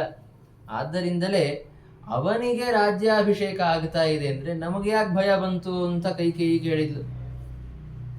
ಆವಾಗ ಮಂಥರ ಹೇಳ್ತಾಳೆ, ಈ ರಾಮನ ವಿನಯ ಏನಿದೆ, ನಿನ್ನ ಬಗ್ಗೆ ಭಕ್ತಿಯನ್ನ ತೋರಿಸೋದು, ನಿನ್ನ ಬಗ್ಗೆ ವಿನಯವನ್ನ ತೋರಿಸೋದು, ನನ್ನ ತಾಯಿಯಂತೆ ನೀನು ಅಂತ ಹೇಳೋದು, ಇದೆಲ್ಲವೂ ಒಂದು ಸಂಚು. ಇದೆಲ್ಲ ವಿನಯದಿಂದ ನಿನ್ನನ್ನು ಪ್ರಸನ್ನಗೊಳಿಸಿ ರಾಜ್ಯವನ್ನ ಕಬಳಿಸಬೇಕು ಅಂತ ಅವನು ಹೀಗೆ ಮಾಡ್ತಾ ಇದ್ದಾನೆ. ನೀನು ಮೂರ್ಖಳಾಗಿದ್ದೀಯ, ಆದ್ದರಿಂದ ನಿನಗೆ ಗೊತ್ತಾಗ್ತಾ ಇಲ್ಲ ಅಷ್ಟೆ. ಈಗ ನೋಡು ಯಾವ ರೀತಿ ವಿಚಾರವನ್ನ ಮಾಡಿ ರಾಜ್ಯಾಭಿಷೇಕವನ್ನ ಮಾಡ್ತಾ ಇದ್ದಾರೆ ಅಂತ. ಭರತ ಮನೆಯಲ್ಲಿ ಇಲ್ಲ, ಭರತ ಅಯೋಧ್ಯ ನಗರದಲ್ಲಿ ಇಲ್ಲ. ಭರತ ಶತ್ರುಘ್ನರಿಬ್ಬರು ತಮ್ಮ ಮಾತಾಮಹನ ಮನೆಯಲ್ಲಿ, ಅಶ್ವಪತಿ ಅಂತ ಏನು ಕೈಕೇಯಿಯ ತಂದೆ ಇದ್ದಾನೆ ಅವನ ಮನೆಯಲ್ಲಿದ್ದಾರೆ. ವಿದ್ಯಾಭ್ಯಾಸ ಶಸ್ತ್ರಾಭ್ಯಾಸವನ್ನು ಮಾಡಿಕೊಂಡು ಚಿರಕಾಲದಿಂದ ಅಲ್ಲಿಯೇ ವಾಸ ಮಾಡುತ್ತಾ ಇದ್ದಾರೆ. ಭರತ ದೂರದಲ್ಲಿದ್ದಾಗ ಅವನಿಗೆ ಗೊತ್ತಾಗದಂತೆ ರಾಜ್ಯಾಭಿಷೇಕವನ್ನ ಮಾಡಿಸಿಕೊಳ್ಳಬೇಕು, ಅದಕ್ಕೆ ನೀನೂ ಯಾವ ವಿಘ್ನವನ್ನ ಪಡಿಸಿರಬಾರದು ಅಂತನ್ನೋದಕ್ಕಾಗಿ ನಿನ್ನ ಮೇಲೆ ಇಷ್ಟೆಲ್ಲ ವಿನಯ ತೋರಿಸೋದು, ಭಕ್ತಿ ತೋರಿಸೋದು ರಾಮನದ್ದಷ್ಟೇ. ಈಗ ಒಂದು ಪಕ್ಷ ರಾಮನಿಗೆ ರಾಜ್ಯಾಭಿಷೇಕ ಆಯಿತು ಅಂತಂದ್ರೆ ಕೌಸಲ್ಯ ನಿನ್ನ ಸಪತ್ನಿಯಾಗಿದ್ದಾಳೆ. ಸಪತ್ನಿ ಅಂದ್ರೆ ಸವತಿ ಅಂತ ಹೇಳ್ತಾರಲ್ಲ, ನಿನ್ನ ಕೌಸಲ್ಯ ನಿನ್ನ ಸಪತ್ನಿಯಾಗಿದ್ದಾಳೆ. ಅವಳ ಮಗ ರಾಜನಾದ ಅಂತಂದ್ರೆ ನೀನು ನಿನ್ನ ಮಗ ಇಬ್ಬರೂ ಸೇರಿ ಇನ್ನ ಅವರ ದಾಸ್ಯವನ್ನ ಮಾಡಬೇಕಷ್ಟೇ. ಕೌಸಲ್ಯ ದಾಸ್ಯವನ್ನ ಮಾಡಬೇಕಾಗತ್ತೆ ನೀನು. ಜೊತೆಗೆ ಸರಿ, ರಾಮನದ್ದೇನೋ ಸರಿ, ರಾಮ ರಾಜ ಆದ ಅಂದ್ರೆ ಮುಂದೆ ಹೋಗಿ ರಾಮನ ಮಕ್ಕಳಲ್ಲಿ ಯಾರಾದರೂ ರಾಜರಾಗ್ತಾರೆ, ಮುಂದೆ ಅವರ ಮಕ್ಕಳಲ್ಲಿ ಯಾರಾದರೂ ರಾಜರಾಗ್ತಾರೆ. ರಾಜವಂಶ ರಾಮನದ್ದಾಗತ್ತೆ. ಭರತ ನೀನು ಇಬ್ಬರೂ ಸೇರಿ ಈಗ ದಾಸರಾಗ್ತೀರ, ಭರತನ ಮಗನೂ ದಾಸನಾಗ್ತಾನೆ. ಹೀಗೆ ನಿನ್ನ ಭರತನ ವಂಶ ಸಂಪೂರ್ಣ ದಾಸರ ವಂಶ ಆಗಿ ಹೋಗುತ್ತೆ. ಆದ್ದರಿಂದಲೇ ನೀನು ಇದರ ಬಗ್ಗೆ ಗಮನವನ್ನು ಕೊಡಬೇಕು. ಇದು ನಿನಗೆ ಆಪತ್ತಿನ ಸಂದರ್ಭ. ಅಷ್ಟೇ ಅಲ್ಲ, ಬರೀ ದಾಸನಾಗ್ತಾನೆ ಅಂದ್ರೆ ಇದು ತುಂಬಾ ಒಳ್ಳೆಯದಾದ್ರೆ ದಾಸನಾಗ್ತಾನೆ. ನಿಗೂಢ ವೈರಹ ವೀರೋಯಂ ಕಲಯೇದ್ವಾ ತ್ವದಾತ್ಮಜಂ. ಬರೀ ದಾಸನನ್ನ ಮಾಡಿಕೊಂಡು ಬಿಟ್ರಾದ್ರೂ ಒಂದು ತರಹ, ಹಾಗೂ ಅಲ್ಲ, ಭರತನ ಮೇಲೆ ವೈರದಿಂದ ಮುಂದೆ ಅಧಿಕಾರ ಬಂದ ಮೇಲೆ ಅವನನ್ನ ಸಂಹಾರ ಮಾಡಿಬಿಟ್ರೆ. ಹೀಗಾಗಿ ನೀನು ಆದಷ್ಟು ಬೇಗ ಈ ಕಾರ್ಯದಲ್ಲಿ ವಿಘ್ನವನ್ನ ತರಬೇಕು ಅಂತನ್ನೋದು ಮಂಥರೆಯ ಅಭಿಪ್ರಾಯ ಆಗಿತ್ತು. ಇದನ್ನ ಕೇಳಿ ಕೈಕೇಯಿಗೂ ಪಾಪ ಏನನ್ನಿಸ್ತು, ಹೌದು ನನಗೆ ಆಪತ್ತಿನ ಸಂದರ್ಭ ಬಂದಿದೆ, ನಾನೇನು ಮಾಡಬೇಕು? ಯಾಕೆ ಅಂದರೆ ರಾಮ ನೀತಿಮಂತನಾಗಿದ್ದಾನೆ, ವಿನೀತನಾಗಿದ್ದಾನೆ, ಎಲ್ಲ ಜನರಿಗೆ ಪ್ರಿಯನಾಗಿದ್ದಾನೆ, ಮತ್ತೆ ಸ್ವತಃ ಮಹಾರಾಜನಿಗೂ ಕೂಡ ಪ್ರಾಣ ಸಮನಾಗಿದ್ದಾನೆ. ದಶರಥನಿಗೆ ಅತ್ಯಂತ ಪ್ರೀತ್ಯಾಸ್ಪದನಾದಂಥವನು ರಾಮ. ಹೇಗೆ ತಾನೇ ಅವನ ರಾಜ್ಯಾಭಿಷೇಕವನ್ನು ತಡೀಲಿಕ್ಕೆ ಸಾಧ್ಯ? ಜನರಾದರೂ ಬೇಡ ಅನ್ಬೇಕು, ಇಲ್ಲ ಮಹಾರಾಜ ಬೇಡ ಅನ್ಬೇಕು, ಇಬ್ಬರಿಗೂ ಅತ್ಯಂತ ಪ್ರೀತ್ಯಾಸ್ಪದನಾದಂಥವನು ಪ್ರಾಣ ಸಮ, ಅವನ ರಾಜ್ಯಾಭಿಷೇಕವನ್ನು ನಾನು ಹೇಗೆ ತಡೀಲಿಕ್ಕೆ ಸಾಧ್ಯ ಅಂತ ಕೇಳಿದಾಗ ಮಂಥರ ಅಂತಾಳೆ, ನಿನಗೆ 2 ವರಗಳಿದ್ವಲ್ಲ ಮರ್ತೋಯ್ತಾ? ದೇವಾಸುರ ಯುದ್ಧದಲ್ಲಿ ರಾತ್ರಿಯ ಹೊತ್ತು ಅಸುರರ ಆಕ್ರಮಣ ಆದಾಗ ಕೈಕೇಯಿ ದಶರಥನನ್ನ ರಕ್ಷಣೆ ಮಾಡಿದ್ಲು. ಆವಾಗ ದಶರಥ 2 ವರಗಳನ್ನ ಕೊಟ್ಟಿದ್ದ. ಅದನ್ನ ಸಮಯ ಬಂದಾಗ ಕೇಳುತ್ತೇನೆ ಅಂತ ಅವಳು ಹೇಳಿದ್ಲು. ಅದೇನಾದ್ರೂ ಮರ್ತು ಹೋಗಿದೆಯಾ ನಿನಗೆ? ಮರ್ತಿಲ್ಲ ತಾನೆ? ಆ 2 ವರಗಳನ್ನ ಈಗ ಕೇಳಿಕೋ. ಏನು 2 ವರಗಳು? ಸಾಮ್ರಾಜ್ಯಂ ಭರತಸ್ಯಾಶು ಪ್ರಾವ್ರಾಜ್ಯಂ ಜಾನಕೀಪತೇಹೇ, ಭರತನಿಗೆ ಸಾಮ್ರಾಜ್ಯವನ್ನ ಕೊಡಬೇಕು, ಮತ್ತೆ ರಾಮನನ್ನ ರಾಜ್ಯದಿಂದ ಹೊರಗೆ ಹಾಕಿಸ್ಬೇಕು. ಚತುರ್ದಶ ರಾಮ ವನೇಯತಿ ವಸೇದ್ ವ್ರತಿ, 14 ವರ್ಷಗಳ ಕಾಲ ಒಂದು ಪಕ್ಷ ರಾಮ ಕಾಡಿನಲ್ಲಿ ವಾಸ ಮಾಡಿದರೆ ಆವಾಗ ರಾಮನ ಬಗ್ಗೆ ಎಲ್ಲರೂ ಮರೆತು ಹೋಗ್ತಾರೆ. 14 ವರ್ಷ ಒಬ್ಬ ರಾಜಕುಮಾರ ರಾಜ್ಯದ ಜೊತೆಗೆ ಸಂಬಂಧವೇ ಇಲ್ಲ ಅಂತನ್ನೋ ಹಾಗಿದ್ದ ಅಂತಂದ್ರೆ ಅವನು ಬರೋ ಅಷ್ಟರಲ್ಲಿ ಜನ ಮರೆತು ಹೋಗ್ಬಿಟ್ಟಿರ್ತಾರೆ, ರಾಮ ಅಂತ ಒಬ್ಬನಿದ್ದ ಅಂತನ್ನೋ ಹಾಗಾಗಿ ಹೋಗ್ಬಿಡತ್ತೆ. ಜೊತೆಗೆ ಅದೇ ಹೊತ್ತಿನಲ್ಲಿ ಭರತನಿಗೆ ಸಮಯ ಸಿಗತ್ತೆ, ಜನರ ಮನಸ್ಸನ್ನು ಗೆಲ್ಲೋ ಸಮಯ ಸಿಗತ್ತೆ. ಅವನು ರಾಜ ಆಗಬಹುದು, ಅವನು ತನ್ನ ನೀತಿಗಳಿಂದ ತನ್ನ ಗುಣಗಳಿಂದ ಜನರನ್ನ ತನ್ನ ಕಡೆ ಮಾಡಿಕೊಂಡ ಅಂತಂದ್ರೆ ರಾಮ ಬಂದ ಮೇಲೂ ಏನು ಮಾಡಲಿಕ್ಕೆ ಆಗೋದಿಲ್ಲ. ಆದ್ದರಿಂದ ಈ ಕ್ಷಣದಲ್ಲಿ ಈ ಒಂದು ಪ್ರಸಂಗದಲ್ಲಿ ಭರತನಿಗೆ ಸಾಮ್ರಾಜ್ಯ ಕೊಡಿಸಬೇಕು, ಮತ್ತೆ ರಾಮನನ್ನ 14 ವರ್ಷಗಳ ಕಾಲ ಅಯೋಧ್ಯೆಗೆ ಸಂಬಂಧ ಇರದಂತೆ ಇಡಬೇಕು. ಅಷ್ಟು ಮಾಡಿದರೆ ನಮಗೆ ಬಂದ ಎಲ್ಲ ತೊಂದರೆಗಳು ಪರಿಹಾರವಾಗ್ತವೆ ಅಂತ ಮಂಥರ ಹೇಳಿದ್ಲು. ಇದನ್ನ ಕೇಳಿ ಕೈಕೇಯಿಗೆ ತುಂಬಾ ಸಂತೋಷವಾಯಿತು. ಅಡ್ಡಿ ಇಲ್ಲ, ಏನಾದರೂ ಒಂದು ನೀತಿ ಸಿಗ್ತಲ್ಲ, ಏನಾದರೂ ಒಂದು ದಾರಿ ಬಂತಲ್ಲ ರಾಜ್ಯಾಭಿಷೇಕವನ್ನು ತಡೆಯೋದಕ್ಕೆ ಅಂತ ತಿಳಿದುಕೊಂಡು ಅವಳು ಕ್ರೋಧಾಗಾರವನ್ನ ಪ್ರವೇಶ ಮಾಡಿದ್ದಾಳೆ. ಕ್ರೋಧಾಗಾರ ಅಂತಂದ್ರೆ ಮಹಿಷಿಯರಿಗೆ ಏನಾದರೂ ಕ್ರೋಧ ಬಂದರೆ ಅದನ್ನು ವ್ಯಕ್ತಪಡಿಸೋದಕ್ಕಾಗಿ ಅಂತ ಆ ಒಂದು ಸ್ಥಾನದಲ್ಲಿ ಹೋಗಿ ಅವರಿರ್ತಾ ಇದ್ರು. ಅಂತಹ ಕ್ರೋಧಾಗಾರೇ ಧೃತಂ ಶಿಷ್ಯೆ ಮಂಥರಾಯ ಮತೇನ ಸಾ, ಕ್ರೋಧಾಗಾರದಲ್ಲಿ ಹೋಗಿ ಮಲಗಿಕೊಂಡ್ಳು. ದಶರಥ ಮಹಾರಾಜ ಅಭಿಷೇಕದ ಎಲ್ಲ ವ್ಯವಸ್ಥೆಗಳನ್ನು ಮುಗಿಸಿದ ಅನಂತರದಲ್ಲಿ ಕೈಕೇಯಿಯ ಭವನಕ್ಕೆ ಬಂದಿದ್ದಾನೆ. ಕೈಕೇಯಿ ಭವನಕ್ಕೆ ಬಂದು ಎಲ್ಲ ಕಡೆ ಹುಡುಕಿದ, ನನ್ನ ಹೆಂಡತಿ ಎಲ್ಲಿದ್ದಾಳೆ ಅಂತ. ಎಲ್ಲಿಯೂ ಕಾಣಿಸ್ತಾ ಇಲ್ಲ. ಕಡೆಗೆ ಕ್ರೋಧಾಗಾರಕ್ಕೆ ಹೋದ. ಅಲ್ಲಿ ಹೋಗಿ ನೋಡಿದರೆ ಅಲ್ಲಿ ನೆಲದ ಮೇಲೆ ಅವರು ಮಲಗಿಕೊಂಡಿದ್ದಾಳಂತೆ. ಅದನ್ನ ನೋಡಿ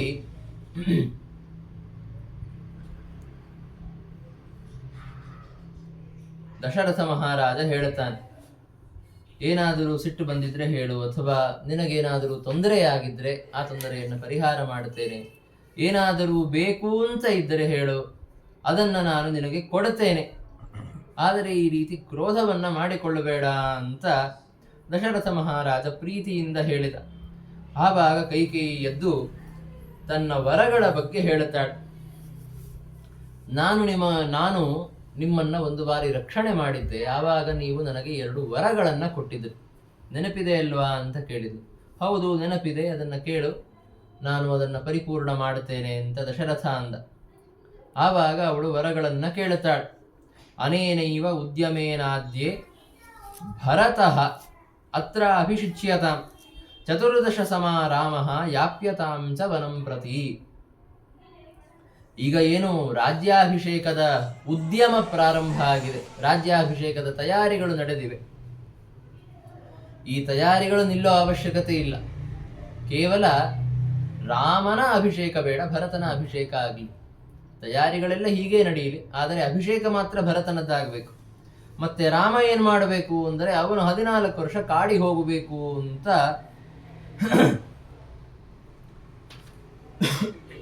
ಕೈಕೇಯಿ ದಶರಥನ ಹತ್ತಿರ ಕೇಳುತ್ತಾಳೆ.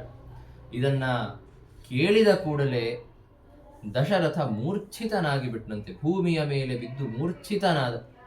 ಆಮೇಲೆ ಎದ್ದು ಪರಿಪರಿಯಾಗಿ ಅವಳನ್ನು ಒಲಿಸೋದಕ್ಕೆ ಪ್ರಾರ್ಥನೆ ಮಾಡಿದ. ಹಾಗೆ ಮಾಡ್ಲಿಕ್ಕೆ ಹೋಗಬೇಡ, ರಾಮನ ವನವಾಸ ಅಥವಾ ಅವನ ರಾಜ್ಯಾಭಿಷೇಕಕ್ಕೆ ವಿಘ್ನಪಡಿಸೋದು ಈ ರೀತಿ ಎಲ್ಲ ಮಾಡಬೇಡ.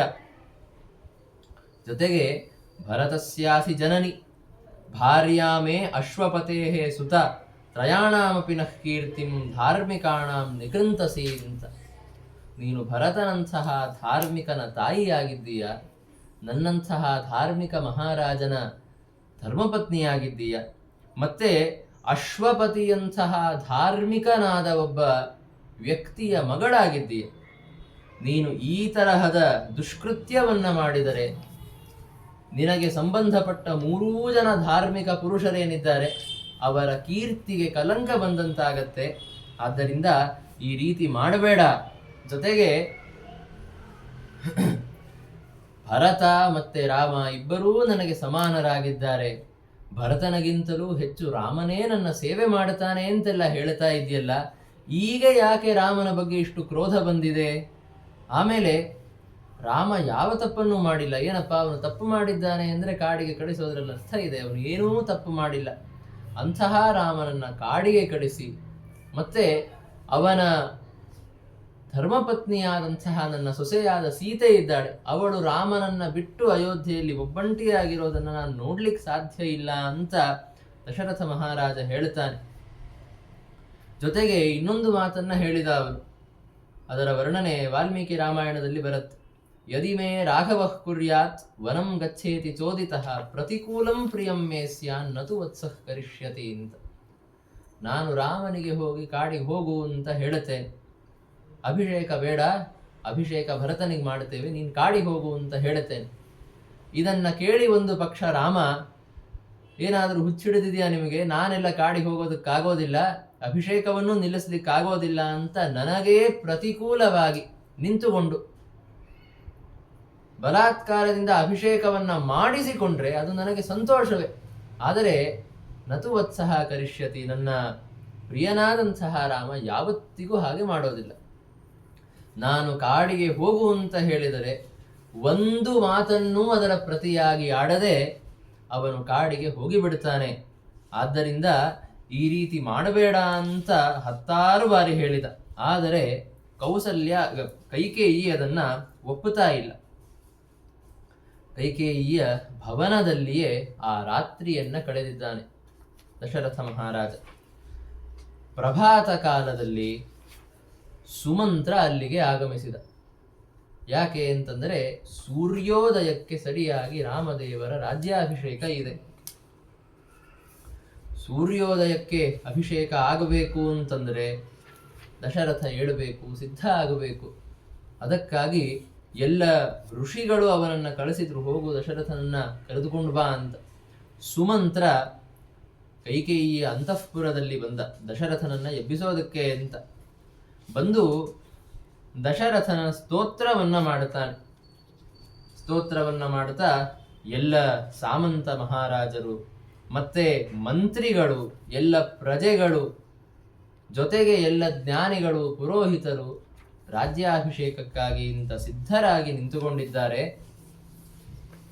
ಎಲ್ಲ ಸಂಭಾರಗಳು ಸಿದ್ಧವಾಗಿವೆ.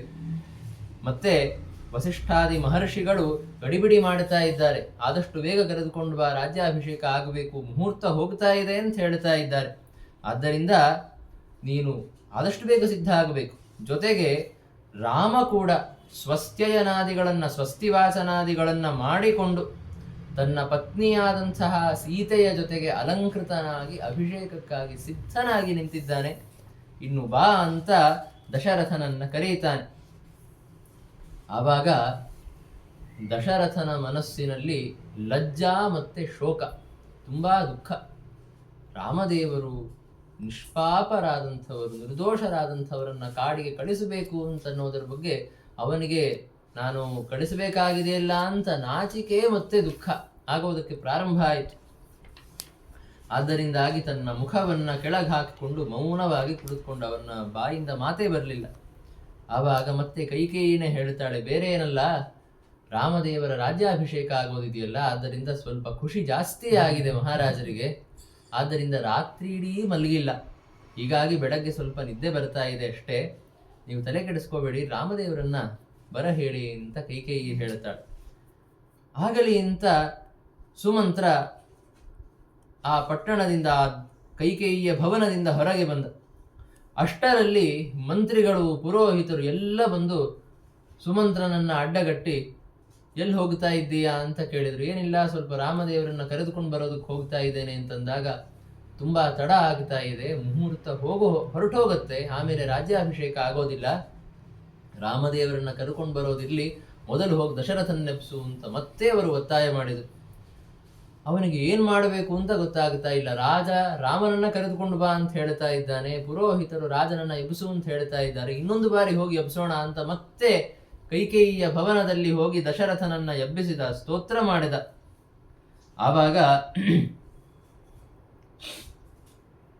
ದಶರಥನೇ ಮಾತಾಡಿದಂತೆ, ಮೃತಕಂ ಸ್ತೌಷಿ ಕಿಂ ಸಖೆ ಅಂತ. ನಾನು ಸತ್ತೋಗಿದ್ದೇನೆ, ಒಂದು ರೀತಿ ಜೀವಚ್ಛವದಂತೆ ಇದ್ದೇನೆ, ಒಂದು ಮೃತಕವನ್ನ ಯಾಕೆ ಸ್ತೋತ್ರ ಮಾಡ್ತಾ ಇದ್ದೀಯಾ?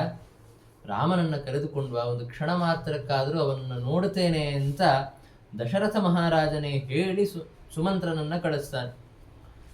ಈ ವಾಕ್ಯವನ್ನ ಕೇಳಿದಾಗ ಆ ಮಂತ್ರಿಯ ಮನಸ್ಸಿನಲ್ಲಿಯೂ ಕಳವಳ ಪ್ರಾರಂಭ ಆಯಿತು. ಈ ರೀತಿಯಾಗಿ ಯಾಕೆ ಮಾತಾಡ್ತಾ ಇದ್ದಾನೆ ನಮ್ಮ ಮಹಾರಾಜ ಅಂತ. ಆದರೂ ಆಗ್ಲಿ ಅಂತ ರಾಮದೇವರ ಭವನಕ್ಕೆ ಹೋಗಿ ಅವರಿಗೆ ದಶರಥನ ಸಂದೇಶವನ್ನು ಮುಟ್ಟಿಸಿದ. ಕೈಕೇಯಿಯ ಭವನದಲ್ಲಿ ದಶರಥನಿದ್ದಾನೆ, ಅಲ್ಲಿ ನಿನ್ನನ್ನು ಕರೀತಾ ಇದ್ದಾನೆ ಅಂತ. ರಾಮದೇವರು ಅತ್ಯಂತ ವೈಭವದಿಂದ ತಮ್ಮ ಭವನದಲ್ಲಿ ಅಲಂಕೃತರಾಗಿ ಅಭಿಷೇಕಕ್ಕೆ ಸಿದ್ಧರಾಗಿ ಸೀತಾದೇವಿಯ ಜೊತೆಗೆ ಕುಳಿತುಕೊಂಡಿದ್ದರು. ಆಗಲಿ ಅಂತ ಒಂದು ರಥವನ್ನ ಏರಿಕೊಂಡು ದಶರಥನಿದ್ದ ಸ್ಥಾನಕ್ಕೆ ಬರ್ತಾರೆ.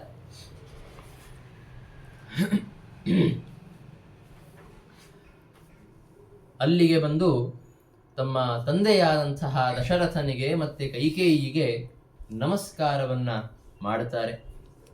ಆಯುಷ್ಮಾನ್ ಭವ ವತ್ಸೇತಿ ವಿವಕ್ಷೋರಪಿ ಭೂಪತೆ ವಚನಂ ನಾಗಲತ್ ವಕ್ತ್ರಾತ್ ನೇತ್ರಾಭ್ಯಾಂ ಅಗಲತ್ ಜಲಂ ಅಂತ ಹೇಳ್ತಾರೆ. ರಾಮದೇವರು ಬಂದು ನಮಸ್ಕಾರ ಮಾಡಿದಾಗ, ದಶರಥನಿಗೆ ನಮಸ್ಕಾರ ಮಾಡಿದಾಗ ದಶರಥನಿಗೆ ಉತ್ಕಟವಾದ ಇಚ್ಛೆ, ಆಯುಷ್ಮಾನ್ ಭವ ಅಂತ ಆಶೀರ್ವಾದವನ್ನು ಮಾಡಬೇಕು ಅಂತ. ಆದರೆ ಅವನ ಮನಸ್ಸಿನಲ್ಲಿ ಶೋಕ ಮತ್ತೆ ಲಜ್ಜೆ ಎಷ್ಟು ತುಂಬಿ ಹೋಗಿತ್ತು ಅಂತಂದ್ರೆ ಅವನ ಕಂಠದಿಂದ ಒಂದು ಮಾತು ಹೊರಗೆ ಬರ್ತಾ ಇಲ್ಲ. ಆಯುಷ್ಮಾನ್ ಭವ ಅಂತ ಹೇಳಬೇಕು ಅಂತ ಎಷ್ಟು ಪ್ರಯತ್ನ ಪಟ್ಟರು ಆ ಶಬ್ದಗಳು ಹೊರಗೆ ಬರ್ತಾ ಇಲ್ಲ. ಮತ್ತೆ ಕಣ್ಣೀರು ಸುರಿತಾ ಇದೆ ಶೋಕದಿಂದಾಗಿ. ಈ ರೀತಿಯ ಪರಿಸ್ಥಿತಿಯನ್ನ ನೋಡಿ ರಾಮದೇವರೇ ಕೇಳಿದ್ರಂತೆ, ತಂದೆಯವರು ಇಷ್ಟು ಯಾಕೆ ದುಃಖದಲ್ಲಿದ್ದಾರೆ, ನಾನೇನಾದರೂ ತಪ್ಪು ಮಾಡಿದ್ದೇನಾ ಅಂತ. ಅದಕ್ಕೆ ಕೈಕೇಯಿ ಅಂತಾಳೆ, ಇಲ್ಲ ನೀನೇನು ತಪ್ಪು ಮಾಡಿಲ್ಲ, ಆದರೆ ಅತ್ಯಂತ ಧಾರ್ಮಿಕನಾದಂತಹ ದಶರಥ ಮಹಾರಾಜ ಒಂದು ಧರ್ಮ ಸಂಕಟದಲ್ಲಿ ಸಿಲುಕಿಕೊಂಡಿದ್ದಾನೆ. ನನಗೆ 2 ವರಗಳನ್ನ ಕೊಟ್ಟಿದ್ದ, ಈಗ ನಾನು ಅದನ್ನು ಕೇಳಿದ್ದೇನೆ, ಅದನ್ನು ಪೂರ್ಣ ಮಾಡದೇ ಹೋದರೆ ಧರ್ಮಭ್ರಷ್ಟನಾಗ್ತಾನೆ, ಆದರೆ ಪೂರ್ಣ ಮಾಡುವುದಕ್ಕೆ ಆಗ್ತಾ ಇಲ್ಲ. ಆದ್ದರಿಂದ ಈ ರೀತಿ ಧರ್ಮ ಸಂಕಟದಲ್ಲಿ ಸಿಲುಕಿಕೊಂಡು ಶೋಕಕ್ಕೆ ಪಾತ್ರನಾಗಿದ್ದಾನೆ ಅಂತ ಹೇಳಿದರು ಕೈಕೇಯಿ. ಆವಾಗ ರಾಮದೇವರಂತಾರೆ, ಏನು ಅಂಥ ವರಗಳೇನಿವೆ, ಅದನ್ನು ನೀನು ನನಗೆ ಹೇಳು, ಅದನ್ನು ನಾನು ಪೂರ್ಣ ಮಾಡುತ್ತೇನೆ ಅಂತ ಹೇಳಿದರು. ನಮ್ಮ ತಂದೆಯವರ ಬದಲಾಗಿ ನಾನು ಪೂರ್ಣ ಮಾಡುತ್ತೇನೆ ಆ ವರಗಳನ್ನ ಅಂತ. ಆವಾಗ ಕೈಕೇಯಿ ಹೇಳುತ್ತಾಳೆ, ನೀನು 14 ವರ್ಷಗಳ ಕಾಲ ಕಾಡಿಗೆ ಹೋಗಬೇಕು. ವನೇ ವಸತ್ವಂ ತಪಸ ವತ್ಸರಾನ್ನವ ಪಂಚಚ ಭರತಃ ಪಾತು ಪೃಥಿವೀ ಮೇತದ್ ರಾಜ್ಞೋನು ಶಾಸನಂ ಅಂತ. ರಾಜ ನನಗೆ ವರಗಳನ್ನ ಕೊಟ್ಟಿದ್ದಾನೆ, ಅದರ ಪ್ರಕಾರ ನಿಮ್ಮ ತಂದೆಯವರ ಆಜ್ಞೆ ಏನು ಅಂತಂದ್ರೆ, ವನೇ ವಸತ್ವಂ ತಪಸ, ಒಬ್ಬ ತಪಸ್ವಿಯ ರೂಪದಲ್ಲಿ ಮುನಿವ್ರತದಿಂದ ಋಷಿಗಳಂತೆ, ನವ ಪಂಚಚ 9 ಮತ್ತೆ 5 ಅಂದರೆ 14 ವರ್ಷಗಳ ಕಾಲ ಕಾಡಿನಲ್ಲಿ ವಾಸ ಮಾಡಬೇಕು. ಮತ್ತೆ ಭರತ ಈ ರಾಜ್ಯವನ್ನ ಶಾಸನ ಮಾಡಬೇಕು ಅಂತ ನಿಮ್ಮ ತಂದೆಯವರ ಅಪೇಕ್ಷೆ ಇದೆ ಅಂತ ಕೈಕೇಯಿ ಹೇಳುತ್ತಾಳೆ. ಇದನ್ನ ಕೇಳಿದ ಕೂಡಲೇ ರಾಮದೇವರಂದ್ರು, ಏನು ತೊಂದರೆ ಇಲ್ಲ, ವನಂ ಯಾಸ್ಯಾಮ್ಯಹಂ ಸುಖಂ, ನಾನು ಸುಖವಾಗಿ ಕಾಡಿಗೆ ಹೋಗುತ್ತೇನೆ. ಮತ್ತೆ ಆನೀಯತಾಂ ಚ ಭರತಃ ದೂತೈ ಸಾತ್ ಭವಿಷ್ಯತಾಂ, ಈಗಲೇ ದೂತರನ್ನ ಕಳಿಸ್ರಿ ಅಶ್ವಪತಿಯ ಸಾಮ್ರಾಜ್ಯಕ್ಕೆ, ಭರತನನ್ನ ಕರೆಸಿ ಅವನಿಗೆ ಅಭಿಷೇಕವನ್ನ ಮಾಡಿಸ್ರಿ ಅಂತ ಹೇಳ್ತಾರೆ. ಜೊತೆಗೆ ನಾವು ಪ್ರಾಕೃತರಂತೆ ಇಲ್ಲ, ನಮ್ಮ ತಂದೆಯವರ ಆಜ್ಞೆಯನ್ನ ಸುಖವಾಗಿ ನಿರಾಯಾಸವಾಗಿ ಯಾವುದೇ ತೊಂದರೆ ಇಲ್ಲದೆ, ಅಯ್ಯೋ ನಮ್ಮ ತಂದೆ ಹೀಗೆ ಮಾಡಿಬಿಟ್ರಲ್ಲ ಅಂತನ್ನುವಂಥ ದುಃಖ ಇಲ್ಲದೆ ನಾವು ಪಾಲನ ಮಾಡುತ್ತೇವೆ. ಆದರೆ ಈ ಆಜ್ಞೆಯನ್ನು ನಮ್ಮ ತಂದೆನೇ ಹೇಳಿದರೆ ಒಳ್ಳೆಯದಾಗ್ತಾ ಇತ್ತು, ನಮ್ಮ ತಂದೆ ಸ್ವತಃ ಯಾಕೆ ಹೇಳ್ತಾ ಇಲ್ಲ ಅನ್ನೋದಷ್ಟೇ ನನಗೆ ಚಿಂತೆ ಆಗ್ತಾ ಇದೆ. ನಮ್ಮ ತಂದೆ ನನ್ನನ್ನು ಕಾಡಿಗೆ ಕಳಿಸ್ತಾ ಇದ್ದಾರೆ ಅನ್ನೋ ಚಿಂತೆ ಇಲ್ಲ, ನೀನು ಕಾಡಿಗೆ ಹೋಗು ಅಂತ ನಮ್ಮ ತಂದೆ ಡೈರೆಕ್ಟಾಗಿ ನನಗೆ ಹೇಳ್ಬೋದಿತ್ತು, ಆಜ್ಞೆ ಮಾಡ್ಬೋದಿತ್ತು, ಅವ್ರಿಗೆ ಯಾಕೆ ಹೇಳಲಿಕ್ಕಾಗ್ತಾ ಇಲ್ಲ ಅಂತನ್ನೋದಷ್ಟೇ ನನ್ನ ಚಿಂತೆ ಅಂತ ರಾಮದೇವರು ಹೇಳುತ್ತಾರೆ. ಆಮೇಲೆ ಕೈಕೇಯಿ ಇನ್ನೊಂದು ಕಠೋರವಾದಂತಹ ಮಾತನ್ನ ಆಡುತ್ತಾಳೆ. ರಾಮ, ನೀನು ತುಂಬ ಹೊತ್ತು ನಿಲ್ಲೋ ಹಾಗಿಲ್ಲ. ನೀನು ಎಷ್ಟು ಹೊತ್ತು ಅಯೋಧ್ಯೆಯಲ್ಲಿರ್ತೀಯೋ ಅಷ್ಟು ಹೊತ್ತು ನಿಮ್ಮ ತಂದೆ ಏನೂ ಭೋಜನವನ್ನು ಮಾಡೋದಿಲ್ಲ, ಏನೂ ಆಹಾರವನ್ನು ತೆಗೆದುಕೊಳ್ಳೋದಿಲ್ಲ. ಅಯೋಧ್ಯೆಯಲ್ಲಿ ನೀನು ಇದ್ದಷ್ಟು ಹೊತ್ತು ಅವರು ಉಪವಾಸವಾಗಿರ್ತಾರೆ. ಆದ್ದರಿಂದ ಆದಷ್ಟು ಬೇಗ ನೀನು ಹೊರಡಬೇಕು ಅಂತ ಒತ್ತಾಯವನ್ನು ಮಾಡಿದ್ರು. ಆವಾಗ ರಾಮದೇವರಂತಾರೆ, ಆಗಲಿ, ನಾನು ಶೀಘ್ರದಲ್ಲಿಯೇ ಹೊರಡುತ್ತೇನೆ. ಆದರೆ ಕೆಲವು ಕಾರ್ಯಗಳಿವೆ. ನಾನು ನಮ್ಮ ತಾಯಿಯಾದಂತಹ ಕೌಸಲ್ಯಾದೇವಿಯ ಹತ್ತಿರ ಹೋಗಿ ನಾನು ಕಾಡಿಗೆ ಹೋಗಿ ಬರ್ತೇನೆ ಎನ್ನುವ ವಿಷಯವನ್ನು ತಿಳಿಸಿ ಅವಳಿಗೆ ಸಾಂತ್ವನವನ್ನು ಮಾಡಿ ಹೊರಡಬೇಕು. ಜೊತೆಗೆ ನನ್ನ ಪತ್ನಿಯಾದಂತಹ ಸೀತಾದೇವಿಗೂ ಸಾಂತ್ವನವನ್ನು ಹೇಳಬೇಕು. ನಾನು 14 ವರ್ಷ ಅಯೋಧ್ಯೆಯಲ್ಲಿ ಇರೋದಿಲ್ಲ, ಕಾಡಿಗೆ ಹೋಗಬೇಕಾಗಿದೆ ಎನ್ನುವ ವಿಷಯವನ್ನು ಮುಟ್ಟಿಸಿ ಇವರಿಬ್ಬರಿಗೆ, ನನ್ನ ತಾಯಿಯಾದ ಕೌಸಲ್ಯ ಮತ್ತೆ ನನ್ನ ಪತ್ನಿಯಾದ ಸೀತಾದೇವಿಗೆ ಈ ವಿಷಯವನ್ನು ಮುಟ್ಟಿಸಿ ಅವರಿಗೆ ಸಮಾಧಾನ ಮಾಡಿ ನಾನು ಕಾಡಿಗೆ ಹೊರಡುತ್ತೇನೆ. ಇಷ್ಟು ತಡವಾಗತ್ತೆ, ಅದನ್ನು ಕ್ಷಮಿಸು ಅಂತ ಹೇಳಿ ರಾಮದೇವರು ಹೊರಟೋದ್ರಂತೆ. ಆಮೇಲೆ ರಾಮದೇವರು ಹೋದ ಕೂಡಲೇ ಭರತ, ದಶರಥ ಮಹಾರಾಜ ಅಳೋದಕ್ಕೆ ಪ್ರಾರಂಭ ಮಾಡುತ್ತಾನೆ. ರಾಮದೇವರು ಇಷ್ಟು ಸುಲಭವಾಗಿ ಅವನ ಆಜ್ಞೆಯ ಪ್ರಕಾರ ಕಾಡಿಗೆ ಹೋಗ್ತಾ ಇದ್ದಾರೆ ಅಂತನ್ನೋದನ್ನು ನೆನೆಸಿಕೊಂಡು, ಮತ್ತೆ ಇಷ್ಟು ಕ್ಲಿಷ್ಟವಾದಂತಹ ಕಠಿಣವಾದ ಆಜ್ಞೆಯನ್ನು ಮಾಡಿದರೂ ಕೂಡ ಶುಭವಾದ ಮಾತುಗಳು, ಶುದ್ಧವಾದ ಮಾತುಗಳನ್ನಾಡಿ ಯಾವುದೇ ಒಂದೂ ಕುಟಿಲವಾದ ಶಬ್ದವನ್ನು ಆಡದೇ ರಾಮ ಹೊರಟೋದ ಅಂತನ್ನೋದನ್ನು ನೋಡಿ ಅವನಿಗೆ ಇನ್ನೂ ಹೆಚ್ಚು ದುಃಖ ಆಯಿತು. ಅಳೋದಕ್ಕೆ ಪ್ರಾರಂಭ ಮಾಡಿದ. ಅಷ್ಟರಲ್ಲಿ ರಾಮದೇವರು ಕಾಡಿಗೆ ಹೋಗುತ್ತಾ ಇದ್ದಾರೆ ಎನ್ನುವ ವಿಷಯ ಒಬ್ಬರಿಂದ ಇನ್ನೊಬ್ಬರಿಗೆ ಅಂತ ಹೀಗೆ ಸಂಚಾರ ಮಾಡ್ತಾ ಅತ್ಯಂತ ವೇಗವಾಗಿ ಸಂಪೂರ್ಣ ರಾಜಭವನದಲ್ಲಿ ಹರಡಿತು. ಆಮೇಲೆ ನಗರದಲ್ಲೆಲ್ಲ ಹರಡಿದೆ. ಎಲ್ಲರಿಗೂ ಗೊತ್ತಾಗಿ ಹೋಯಿತು ರಾಮದೇವರು ರಾಜ್ಯಾಭಿಷೇಕ ಮಾಡಿಸ್ಕೊಳ್ತಾ ಇಲ್ಲ, ಕಾಡಿಗೆ ಹೋಗ್ತಾ ಇದ್ದಾರೆ ಅಂತ. ಎಲ್ಲ ಪ್ರಜೆಗಳಲ್ಲಿ ದುಃಖ ಪ್ರಾರಂಭ ಆಯಿತು. ಹೀಗೆ ಒಬ್ಬರಿಂದೊಬ್ಬರಿಗೆ ಗೊತ್ತಾಗ್ತಾ ಲಕ್ಷ್ಮಣನಿಗೂ ಈ ವಿಷಯ ಗೊತ್ತಾಯಿತು. ಅವನೂ ರಾಮದೇವರ ಜೊತೆಗೆ ಕೌಸಲ್ಯಾದೇವಿಯ ಅರಮನೆಗೆ ಆಗಮಿಸಿದ್ದಾನೆ. ಕೌಸಲ್ಯಾದೇವಿಯ ಅರಮನೆಗೆ ಬರ್ತಾನೆ. ಅವಳು ಮತ್ತೆ ಪರಮಾತ್ಮನ ಪೂಜೆಯನ್ನ ಮಾಡ್ತಾ ಇದ್ಲು, ಬ್ರಾಹ್ಮಣರಿಗೆ ದಾನವನ್ನ ಮಾಡ್ತಾ ಇದ್ಲು.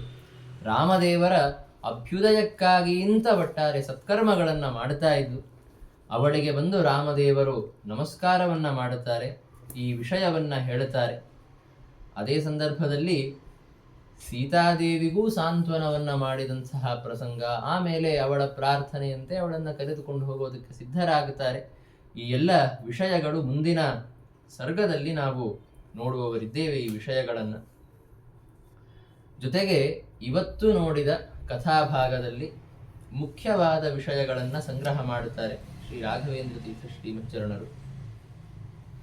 ಮೊದಲನೆಯದಾಗಿ ಭೂಪಪೃಷ್ಟೈ ಕಲ್ಯಾಣಾನಂತ ಧರ್ಮ ಅಗುಣಲವರಹಿತ.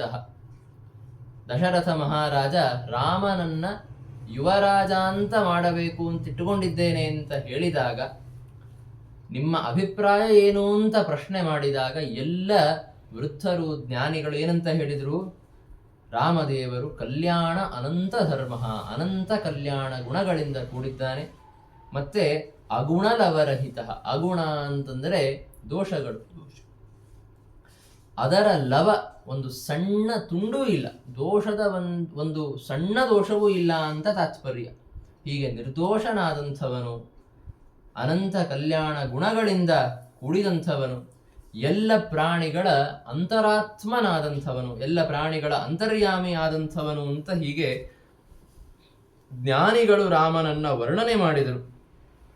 ಮತ್ತೆ ಸ್ವಾಭಿಷೇಕೆ ಪುರಜನ ಮಹಿತಃ, ತಮ್ಮ ಅಭಿಷೇಕ ಸಂದರ್ಭದಲ್ಲಿ ಎಲ್ಲ ಪೌರಜನರಿಂದ ಪೂಜ್ಯರಾದಂತಹ ರಾಮದೇವರು ಮಹ್ಯತಾಂ ಮೇ ವಚೋಭಿಹಿ, ನನ್ನ ಮಾತುಗಳಿಂದ ನನ್ನ ವಾಚನಿಕ ಸೇವೆಯನ್ನ ಸ್ವೀಕರಿಸಲಿ ಅಂತ ತಾತ್ಪರ್ಯ, ನನ್ನ ವಾಚನಿಕ ಪೂಜೆಯನ್ನ ಸ್ವೀಕರಿಸಲಿ ಅಂತ. ಆಮೇಲೆ ಮುಂದೆ ಕೈಕೇಯಿ ಪ್ರೀತಿ ಹೇತೋಹೋ ಸಸಹಜ ನೃಪಜಃ ವಲ್ಕಲೀಯಾನರಣ್ಯಂ ಅಂತ ಇನ್ನೊಂದು ವಾಕ್ಯಾಂಶ. ಈ ವಾಕ್ಯದಲ್ಲಿ ಏನು ಹೇಳ್ತಾ ಇದ್ದಾರೆ ಅಂತ ಕೇಳಿದ್ರೆ, ಕೈಕೇಯಿಯ ಪ್ರೀತಿಗಾಗಿ ಅಂತ ಸಹಜ ನೃಪಜ. ಸಹಜ ಅಂದರೆ ತನ್ನ ತಮ್ಮನಾದ ಲಕ್ಷ್ಮಣ, ನೃಪಜಾ ಅಂದರೆ ಜನಕ ಮಹಾರಾಜನ ಪುತ್ರಿಯಾದಂತಹ ಸೀತಾದೇವಿ. ಸಸಹಜ ನೃಪಜ ಅಂತಂದರೆ ಸಹಜ ಮತ್ತು ನೃಪಜ ಇಬ್ಬರಿಂದಲೂ ಸಹಿತನಾಗಿ ವಲ್ಕಲೀಯಾನರಣ್ಯಂ. ವಲ್ಕಲ ಅಂತಂದ್ರೆ ನಾರಿನ ಬಟ್ಟೆ, ಋಷಿಗಳ ಧಾರಣೆಗೆ ಯೋಗ್ಯವಾದಂತಹ ವಸ್ತ್ರ. ನಾರಿನ ಮಡಿ ಅಂತಂದ ತಕ್ಷಣ ಈಗ ಬರುವಂತಹ ತುಂಬಾ ಮೃದುವಾದ ನಾರಿನ ಮಡಿ ಬರ್ತದೆ, ಅದಲ್ಲ. ದರ್ಭದಿಂದ ಮಾಡಿದ ಒಂದು ವಸ್ತ್ರವನ್ನು ಉಟ್ಟುಕೊಂಡ್ರೆ ಅದು ಹೇಗನಿಸ್ಬೇಕು ಅಷ್ಟು ಚುಚ್ಚುವಂತಹ ಚೂಪಾದಂತಹ ಒಂದು ನಾರಿನ ಮಡಿ ಅಂತ ಮುಂದೆ ವರ್ಣನೆ ಮಾಡುತ್ತಾರೆ. ಆ ರೀತಿಯ ವಲ್ಕಲವನ್ನ ಧಾರಣೆ ಮಾಡಿ ಕಾಡಿಗೆ ಹೋಗ್ತಾ ಇದ್ದಾರೆ ರಾಮದೇವರು ಅಂತನ್ನೋದನ್ನ ಈ ವಾಕ್ಯಾಂಶದಲ್ಲಿ ಹೇಳುತ್ತಾರೆ. ಮುಂದೆ ಗಂಗಾತರಣ ಮಾಡಿದ ವೃತ್ತಾಂತಗಳನ್ನೆಲ್ಲ ಸಂಗ್ರಹ ಮಾಡುತ್ತಾರೆ. ಅದೆಲ್ಲವನ್ನ ಮತ್ತೆ ನಾಳೆಯ ದಿವಸ ನಾವು ತಿಳಿದುಕೊಳ್ಳೋಣ. ಶ್ರೀಕೃಷ್ಣ ಅರ್ಪಣಮಸ್ತು. ಎಸ್ ಸರ್ವಗುಣ ಸಂಪೂರ್ಣ. ನಾಳೆ 6 ಗಂಟೆ